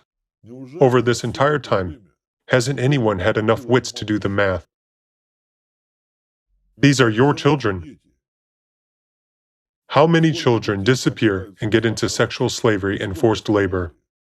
Check the UN statistics. Their own numbers do not match. Several million children disappear without a trace. Where are they? Where are the children? Okay, the older ones could be used as slaves or in sexual perversions. But where were the infants? And children under 6 years old taken? Were they sent for adoption to kind people through the black market of human trafficking? Not so long ago, sales prices for children surfaced on the darknet, and the most expensive turned out to be exactly children under 6 years old. After the age of 6, prices sharply drop. Why is that so? If older children are more suitable for both sexual and labor slavery, just because those little children never get into any slavery, they get back to you, to your temples, into wine, into bread, and into air. And you yourselves, believers of all religions of the world, eat millions of your own children. After all, it doesn't take a lot of intelligence to see how many children disappear in your countries, and compare their number with the number of temples.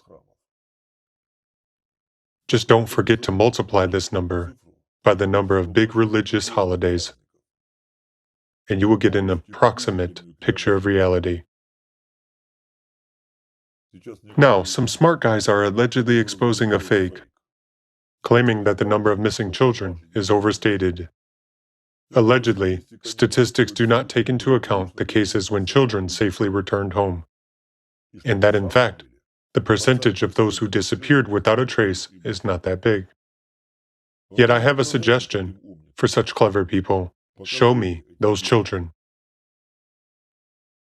Prove that they returned home. Dozens of thousands of children disappear in every country, while only a few of them return home.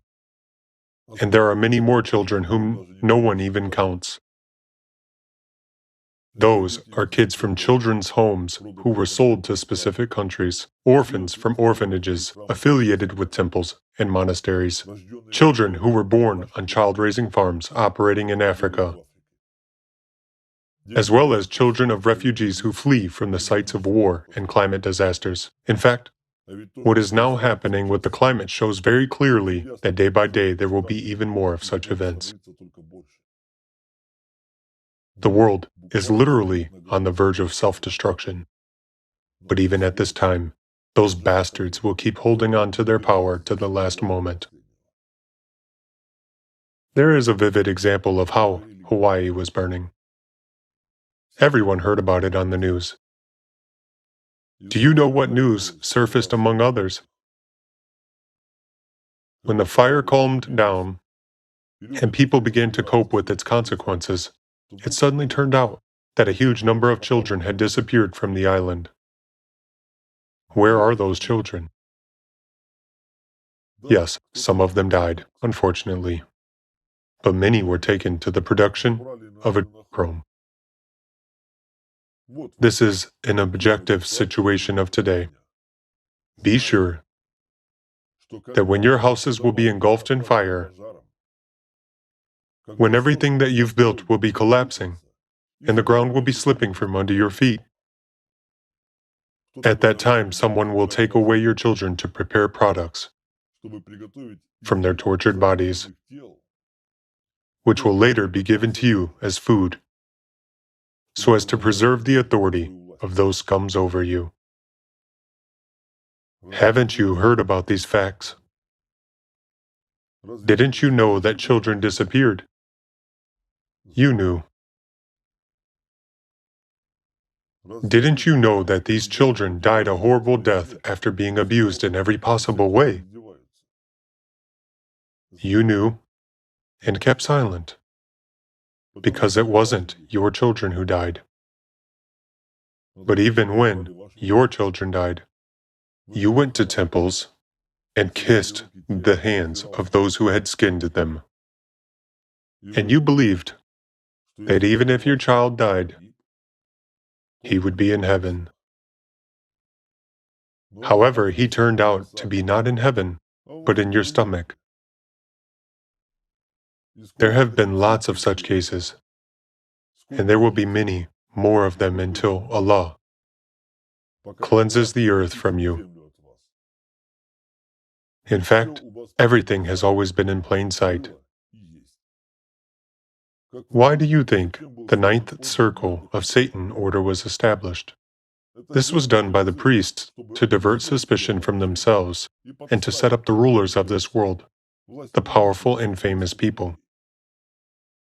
A crumb was thrown to them like a bone to a dog, simply like a drug, so that they could rave, realizing that there is no God for them. Those who are in the ninth circle are well aware that they have one life, and they enjoy it to the utmost, because until someone dies in torment, they won't get bliss.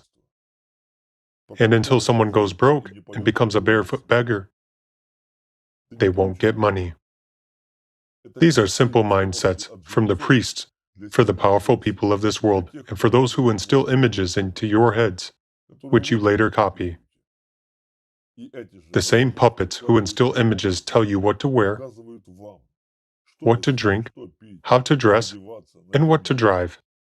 And this is promoted in Hollywood movies, on big stages, on television, and through your phones. You elevate those stars to idols, while they are merely puppets of the keepers, who will do whatever they are ordered to. You look at them, and you begin to be drawn to everything secret. They show signs to you from the stage, and you pick this up like brainless sheep, in order to somehow get closer to the elite, while in fact, all these games are merely a distraction from the real problem. However, if it suddenly happens that some information about the ritual murders of children pops up, those stars will be the first to be sacrificed. Those who rule the world would rather give up the entire Hollywood than any single church. It is actually very easy to replace those celebrities if you suddenly get mad and ask where your children are. You'll be told that wretched bunch of people have eaten millions of your children. And do you believe in that? There are only a few of them, and they take only hundreds of children, while you devour millions. You devour them in order to lose your mind and your own will, to become slaves, not of God, but of a priest, and to vote for whom it is necessary, thereby supporting those appointed by the keepers. Yes, you see madness happening in the world, but what have you done to stop this madness, and what can you do? You are slaves, and all your indignation ends in the kitchen or after the first communion. Then you don't care about anything. The main thing for you is to be loved by God and to have your sins forgiven. While in reality, you, like drug addicts, live from dose to dose. Brainless and weak-willed creatures who consider themselves humans. Everything is in front of your eyes, but you don't want to see it. Otherwise, it will disturb your comfort. There will be no more comfort for you if you don't build it yourselves, and life will no longer be yours if you don't get it back. You keep feeding the Apexians just as you fed them 25,000 years ago. Back then, you served their appointed priests, and so you continue serving them and consider yourselves intelligent people worthy of salvation. Isn't this ridiculous to you? Murders of children have always been practiced in all religions, and they will continue to the end of your days, even knowing what I told you. You, like zombified sheep, will go and open your mouths to swallow another portion of children's blood in order to experience what you experienced. Even being aware of it all, you will go and do that because you are zombified sheep. But you might ask me, wait, where are the bodies? If this is happening on such a scale, if so many children disappear, something is actually supposed to remain of them. Why hasn't any evidence been found yet? That's where there is another nuance. In the past, on that very Mount Athos, children's remains were simply dumped into the sea, and many kids were buried right at the sites where they were killed. Entire cemeteries of the tortured and murdered children have been found next to your temples and monasteries across the world. Public statements were made about this many times, but you didn't attach any importance to that. You preferred to believe what you were told, that there were epidemics, and children died of diseases. But in such a case, why are certain fragments of skulls and pelvic bones missing in their remains if they died from epidemics? Why do traces of severe injuries remain on numerous bodies of those children, the injuries they received when they were alive, slowly and painfully dying? Do you think it's a kind of disease? But thousands and thousands of children buried alive are still lying under the altars of the most successful temples of your religions. You can argue that such remains that are found are usually centuries old, but where are the modern ones?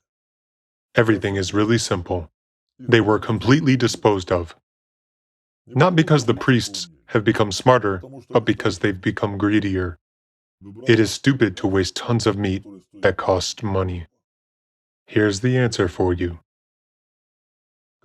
There are sausage shops at monasteries or those owned by churches, meat processing plants, animal and fish fodder production sites, as well as pigsties, from where you later buy meat.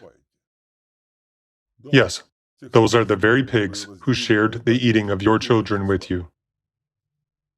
After all, you enjoy buying halal and kosher sausages in stores. But where do they originate from? And what were they made of? Just count for yourselves. If 8 million children disappear every year, that's 80 million in 10 years. Think about it. It's a whole country, quite a big one.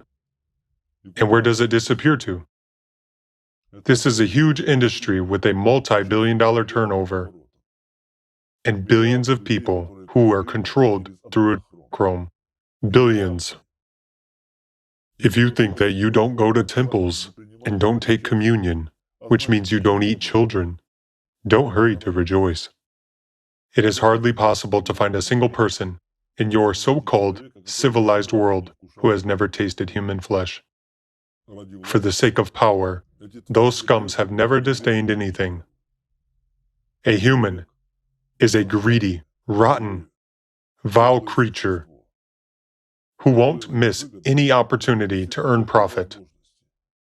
As for those whom you consider nearly saints, even my master disowns them. Even the devil is horrified by their doings. I'll paraphrase the well-known expression. Definitely, the road to hell will be paved with robes of priests. And never, under no circumstances, will they voluntarily abandon this business. You have to understand that a huge number of people experienced those blissful states in temples. Religions have existed for so many millennia precisely because people themselves support them. Although in history, there is plenty of evidence of what priests did and keep doing. Imagine what would happen if a person who made a Hajj or a pilgrimage to a holy monastery suddenly found out that he sniffed and ate dozens of tortured and murdered children there. How would he react if he knew that in order for him to experience the so-called spiritual states and to receive forgiveness of his sins, children experienced a painful, agonizing death.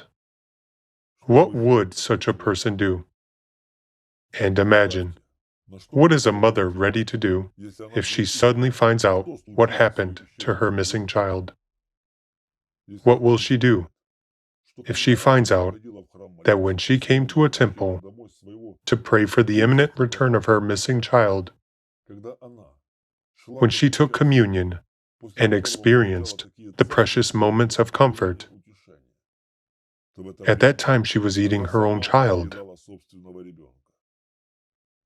Therefore, authorities have always been concealing it all and will keep concealing it, because if masses of people learn about it, this will cause uncontrollable chaos. No army in the world will cope with a furious crowd just because the military themselves will be in that crowd. You can fool people with anything. You can mock them and put them in unbearable conditions. A human can tolerate anything and adapt to everything. But everyone will stand up for the children. And then people will take pitchforks and go after those who did this to their children. Even ordinary priests who haven't been initiated into this sacrament will go along with the crowd. Otherwise, they will also be lynched. In this case, any king and any president will have to support the people. Otherwise, they will sweep him away. That's the reason why this secret has been so carefully guarded by the keepers. If at least in one place such a fact is proved that a chrome is used in temples, no one will hold the wave of rage. Therefore, no president will ever come out and openly tell about this, even if direct evidence is found. It is advantageous for the authorities when a huge crowd of raging people is submissive and does what the priests tell them, and when the authorities themselves control the priests. As a matter of fact, children's blood have been found in communion meals, and remains of human bodies have been found at church meat processing plants so many times. And what did it all end with? With nothing. Only those individuals who found it and didn't want to hush it up were in trouble. If it became more or less known, those people who made accusations later either suddenly rejected them themselves or were accused of extremism or anti-Semitism, or were simply exterminated. And all of this was quickly forgotten. There were numerous cases like that. However, people aren't fools either. They can actually draw a simple parallel, that the more people there are on the planet, the more temples are being built, and the more children disappear. It is all directly proportional and interrelated, and if at least one president came out and said such a thing, it would become a precedent for the rest of the world. Can you imagine what this would lead to? All people would rise up against those who fed them with the remains of their own children. That's why many are afraid of publicity, even those who disagree with what is happening. They know what the consequences will be, but they cannot oppose this crime in any way either. In their time, the first communists tried to fight this opium for the people, because they knew firsthand what priests were doing. They were well aware of what they were dealing with, and what kind of power the priests actually had. At first, they fought this crime quite successfully, but then Comrade Trotsky interfered. The great defender of orthodoxy, Trotsky. I wonder why the priests haven't made him a saint yet. He really did a great service to the church. At the time when Dzerzhinsky rigorously opposed the church and insisted on letting the fading religion ultimately die, Trotsky did everything for the church not to die, and even to become more powerful. He supported and promoted the implementation of an idea that the church didn't need to be destroyed and simply had to be reformed. Then it would act as a tremendous force that would support the communist idea. Trotsky was basically at the origin of close cooperation between the government and the church in the form preserved to this day. At the same time, quite a little was required of the church to recognize that the Soviet government was established by God, and that the party policy fully corresponded to genuine Christianity. Everything is as usual. Thus, prayers for the rulers of the country were again included into church services, along with sermons on how to love the authorities and consecration of monuments of various figures, even of such a communist as Stalin, for instance. At Trotsky's suggestion, the church was removed from under the supervision of Dzerzhinsky's Cheka agents and became subordinate to a newly formed commission headed by Trotsky himself. Even when Trotsky was moved away from church affairs, what had been before him never came back. And such machinations occurred despite all the power the communists had at that time. After the war, knowing from the past experience of how the church could easily defect to the enemy just to bring back as many parishes as possible, the communists decided to take it under stricter control. At that time, KGB agents began to penetrate the ranks of the highest church leadership. This way, they hoped to end the use in churches of chrome extracted from the bodies of tortured and murdered children. However, KGB agents were actually ordinary people who came to churches and saw what opportunities opened up for them there. In such a case, what would prevail? Communism, lofty ideas and shoulder straps, or cassocks? People's veneration and huge authority. Certainly, simony eventually won. In addition, they themselves were exposed to chrome and knew what it was. Therefore, KGB officers themselves became the ones who used their brains to bring this business back on a large scale. So don't be deluded. It will take place as long as there is power and money. This business gives too much authority and too much money for anyone to refuse it. They will never give it up. Even in fear of exposure, they will continue to slaughter your children. And in order to reinforce their authority over you, they will do anything. It is easier for them to buy everything, to bribe and to kill everyone, than to give up. For you to understand what kind of authority they have, I'll give you an example. In the 1950s and 60s in the Soviet Union, the topic of ritual child sacrifices resurfaced again in relation to Protestant movements that entered Soviet republics in large numbers. At that time, it even reached the level of propaganda, when this topic was openly discussed in mass media, and certainly severely condemned. Thus, there were at least attempts to inform people. As a result, some movements were banned at the legislative level since they were accused of ritual murders and communion ceremonies with the blood of murdered children. Back then, it was said that the communists revived the old myth of the blood libel within the framework of their policy of militant atheism. However, as I already said, the truth is that the same technology is used in all religions. Subsequently, in the 1970s, when Yuri Andropov became the KGB chairman, he noticed that a large number of children disappear in the USSR every year. It would seem that there was a totalitarian regime, borders were closed, and documents were needed to leave the country. Nobody could just take children abroad as easily as it is done nowadays. Back then, it was out of the question. Everything was checked everywhere, and everything was accurate and under strict control. Nonetheless, children vanished without a trace in huge numbers. This definitely couldn't be the work of some all-national maniac. Victims were too numerous. And where were the corpses? At that time, in the Soviet Union, the search for children was the top priority. The government was really concerned about that, and children were indeed looked for. Andropov also paid close attention to this problem. He discovered that a pattern similar to that in the Soviet Union was observed in other countries of the socialist camp. According to the data he received from abroad, children were missing there as well.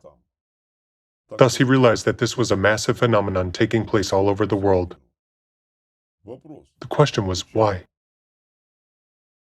Since a little bit earlier, in the 1960s, there was information about the ritual murders of children, Andropov decided to check this version too. In such a way, he found the answer to his question. He learned about the use of adrenochrome in temples. Being a father and a sensible person, he was astonished. He decided to end this evil once and for all. After collecting relevant evidence, in 1976, at a closed meeting of the USSR Communist Party Central Committee, Andropov reported to the top party leadership about the situation which he had managed to uncover. And the paradoxical thing was, although it is neither new nor surprising that no one wanted to listen to him, he was advised not to get involved in this matter, to occupy himself with something else and just forget about it. After this event, Andropov realized that he would not be able to do anything at the official level, since members of the Central Committee were against even discussing this topic. Religion played its own special role in the country. Andropov was aware of that and understood the threat posed by the priests, as well as the authority they possessed. He was also perfectly aware that their authority rested on slaughtered children, on a chrome. He foresaw that they would eventually ruin the Soviet Union, but all he could do was to fight through unofficial methods to the best of his power and ability. For this purpose, in 1978, under his full personal leadership, Andropov created a secret service intended to resist the use of adrenochrome in temples. It was a specially trained unit, similar to Alpha or Wimpel, for example, which included honest people loyal to the USSR. They worked undercover, collected materials, and directly opposed ritual child murders in the territory of all the Soviet republics. However, given the scale of what was happening, it was like shooting sparrows with a cannon. Even after becoming Secretary General, Andropov couldn't openly speak out and resist the entire network of production of those substances, which entangled the whole of the Soviet Union. There was nothing he could do against the keepers and their people. Having enormous power and huge nuclear potential, Andropov decided to make an open statement, to lance this ulcer, and to end it with one strike, at least in the territory of the Soviet Union. But he didn't have time. Instead, for everyone, he simply died a natural death because the keepers always keep track of such processes, control everything, and are well-versed in the methods of the old Hassan.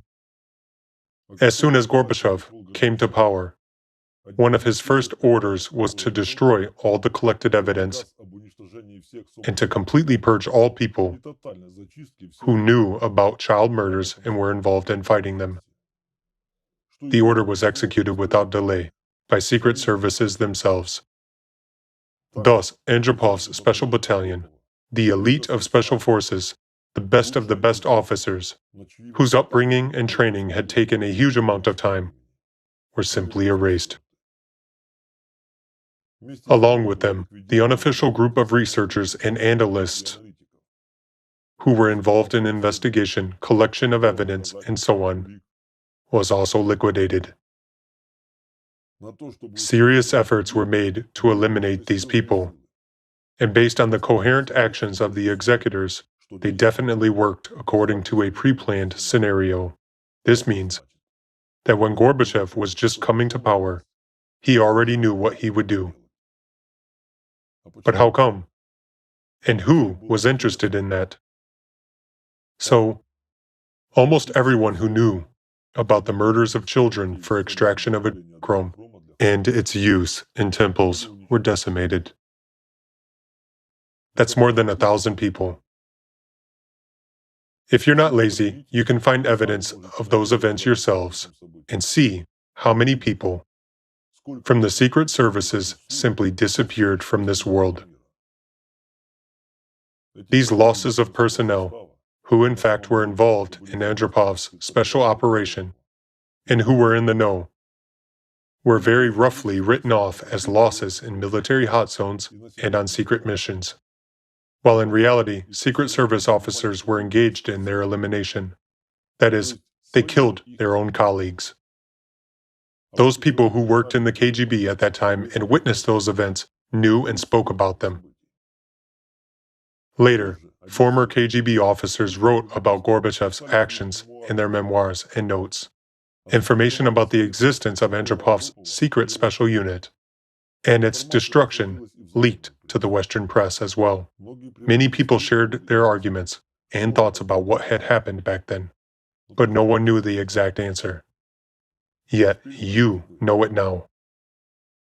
I have told you this for you to understand the seriousness of what is happening and all the authority those scums possess, which you yourselves give them by blindly obeying and funding them. So live with this knowledge from now on as you want. Various people tried to fight this abomination in temples at different times since remote antiquity, and as you can see, in modern history too. But no matter how powerful a king or a sultan was, all of them ended up the same way Andropov did. There are numerous examples of this kind. However, there is actually a difference. In the days of sultans and kings, there were no laboratories and no video cameras, whereas during Andropov's operation, huge archives were collected that really threatened this whole bloodthirsty organization. Those are the results of tests of samples as well as lots of photographs and videos depicting all criminal actions, including the abduction of children, where they were transported, how they were tortured, and slaughtered. The entire process from its beginning to its end was filmed and documented. These are irrefutable proofs. Therefore, those archives were surely hunted for, and there were many attempts to destroy them. But there is such a popular expression in classic literature that manuscripts do not burn. As far as I know, some of the archives have been preserved to this day. No matter how hard priests tried, they couldn't destroy everything. And as far as I know, their latest attempt to destroy these traces was made not so long ago.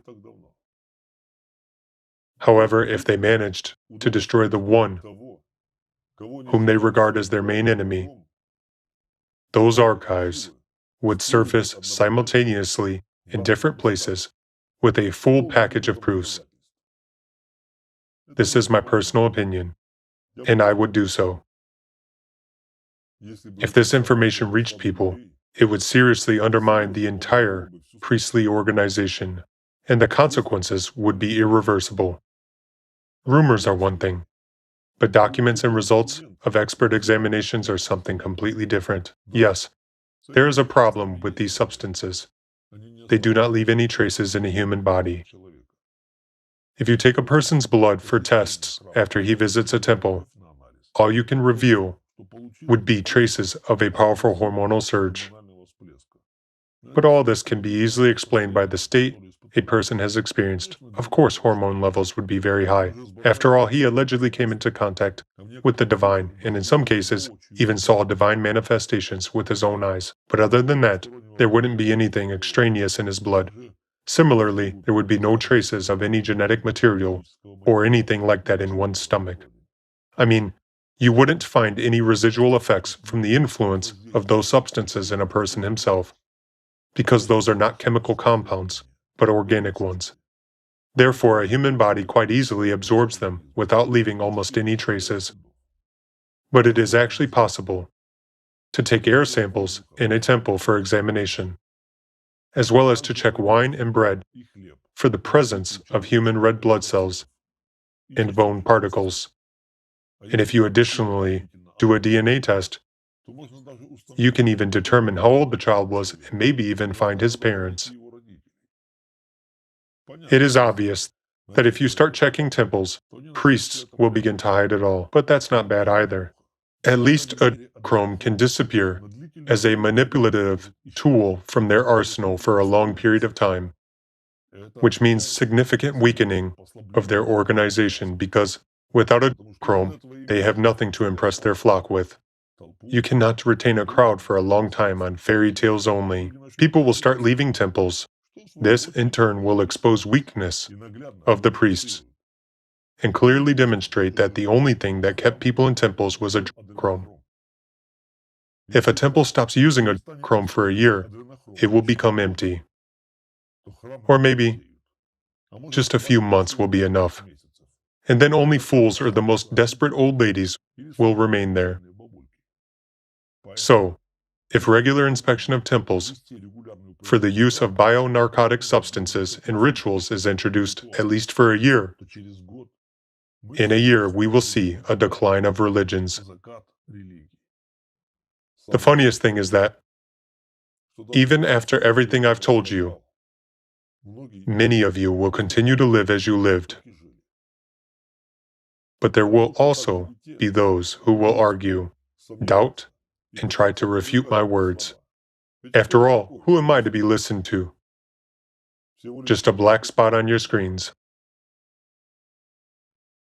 You can doubt, you can disbelieve me, but try to prove that I'm wrong.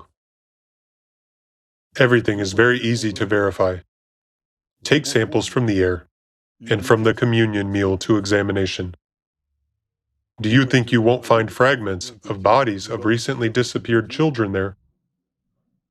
If you have doubts, go ahead and check. And then you will understand that I am telling the truth and the verity. From now on, you must know that anyone who will oppose this truth, anyone who will begin to resist and contradict it, is either corrupted by the keepers or intimidated by them, or he is the one who does this evil himself. What I'm now saying is an exposure of the greatest fall of humankind before Allah. It's a black mark for each and every one. It will either purify you or not. It is the greatest secret that each of you has been keeping. You saw and knew everything, but decided to remain silent. However, the one who knows about a crime and is silent will be responsible in the same way as the one who committed it. Each of you will be fully responsible. And it doesn't matter whether you attended temples and ate children there, or you only heard about that but kept silent. Even if you did not enter temples, by succumbing to the effect of adrenochrome in others, you became one of the flock of sheep. And obeying the herd instinct, you bleated along with everyone else what the keepers needed. In fact, it's enough for only a few sheep to go in a certain direction, and the entire flock rushes after them. Don't you recognize yourselves in this? Or does pridefulness hinder you? It's too late to exalt your pridefulness. Everyone's time here is running out.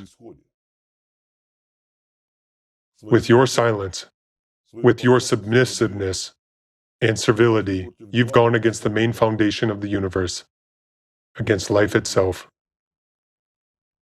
You have let millions of children lose an opportunity to live their lives and bring their fruits to Allah. You have deprived them of their free choice. You have violated even simple human rules. You have gone against your own conscience. And for this, humanity deserves a black mark, and that which is coming.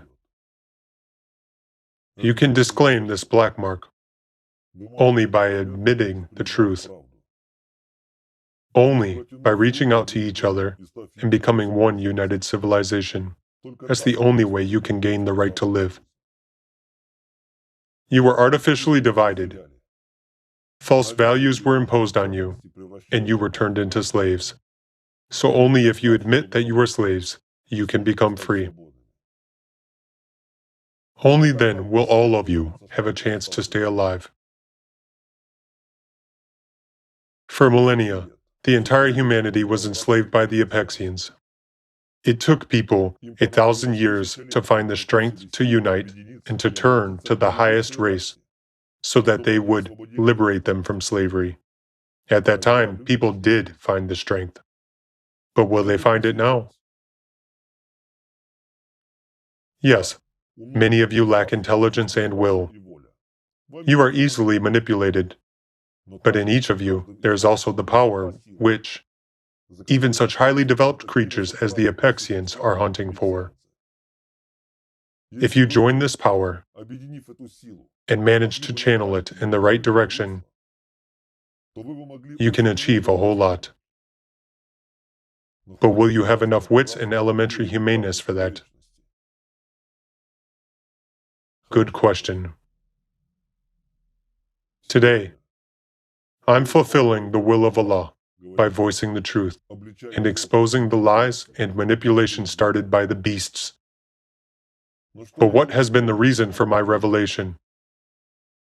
Some time ago, I publicly addressed the great architecton of this world.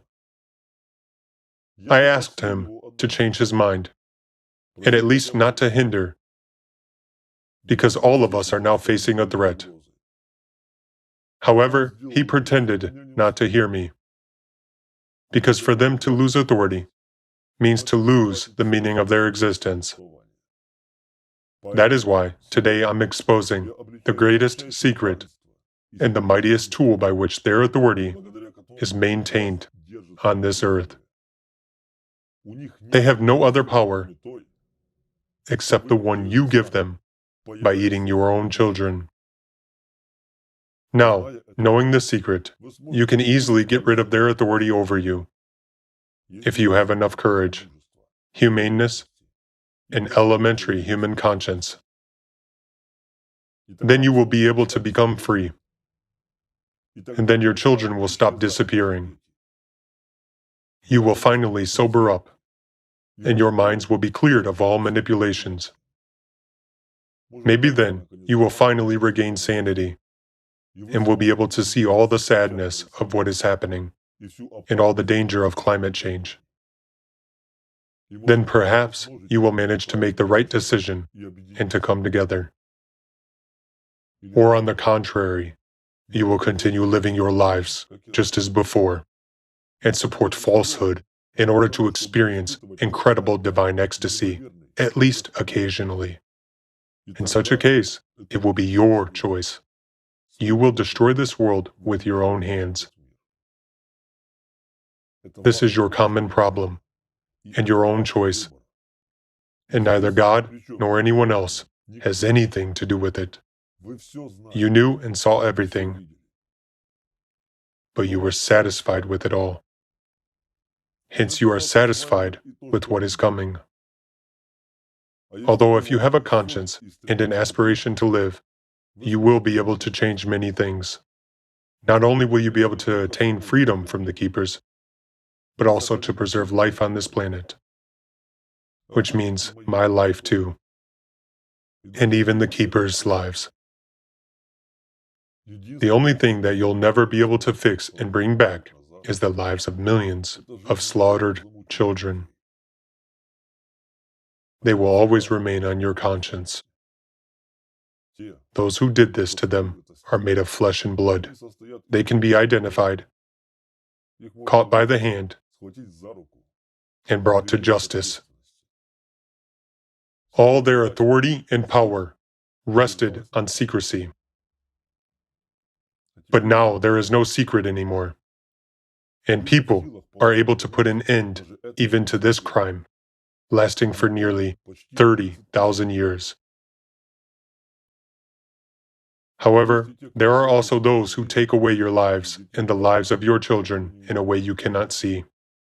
This world is full of those who hide in the shadows. They do not influence the fate of nations, but they affect people's fates. These are the so-called spiders. You cannot catch them by the hand, and it's not that easy to see them. But the number of children they killed would also make up many cemeteries. Well, maybe we'll talk about them some other time. I've said it all for today. Now, the choice is yours.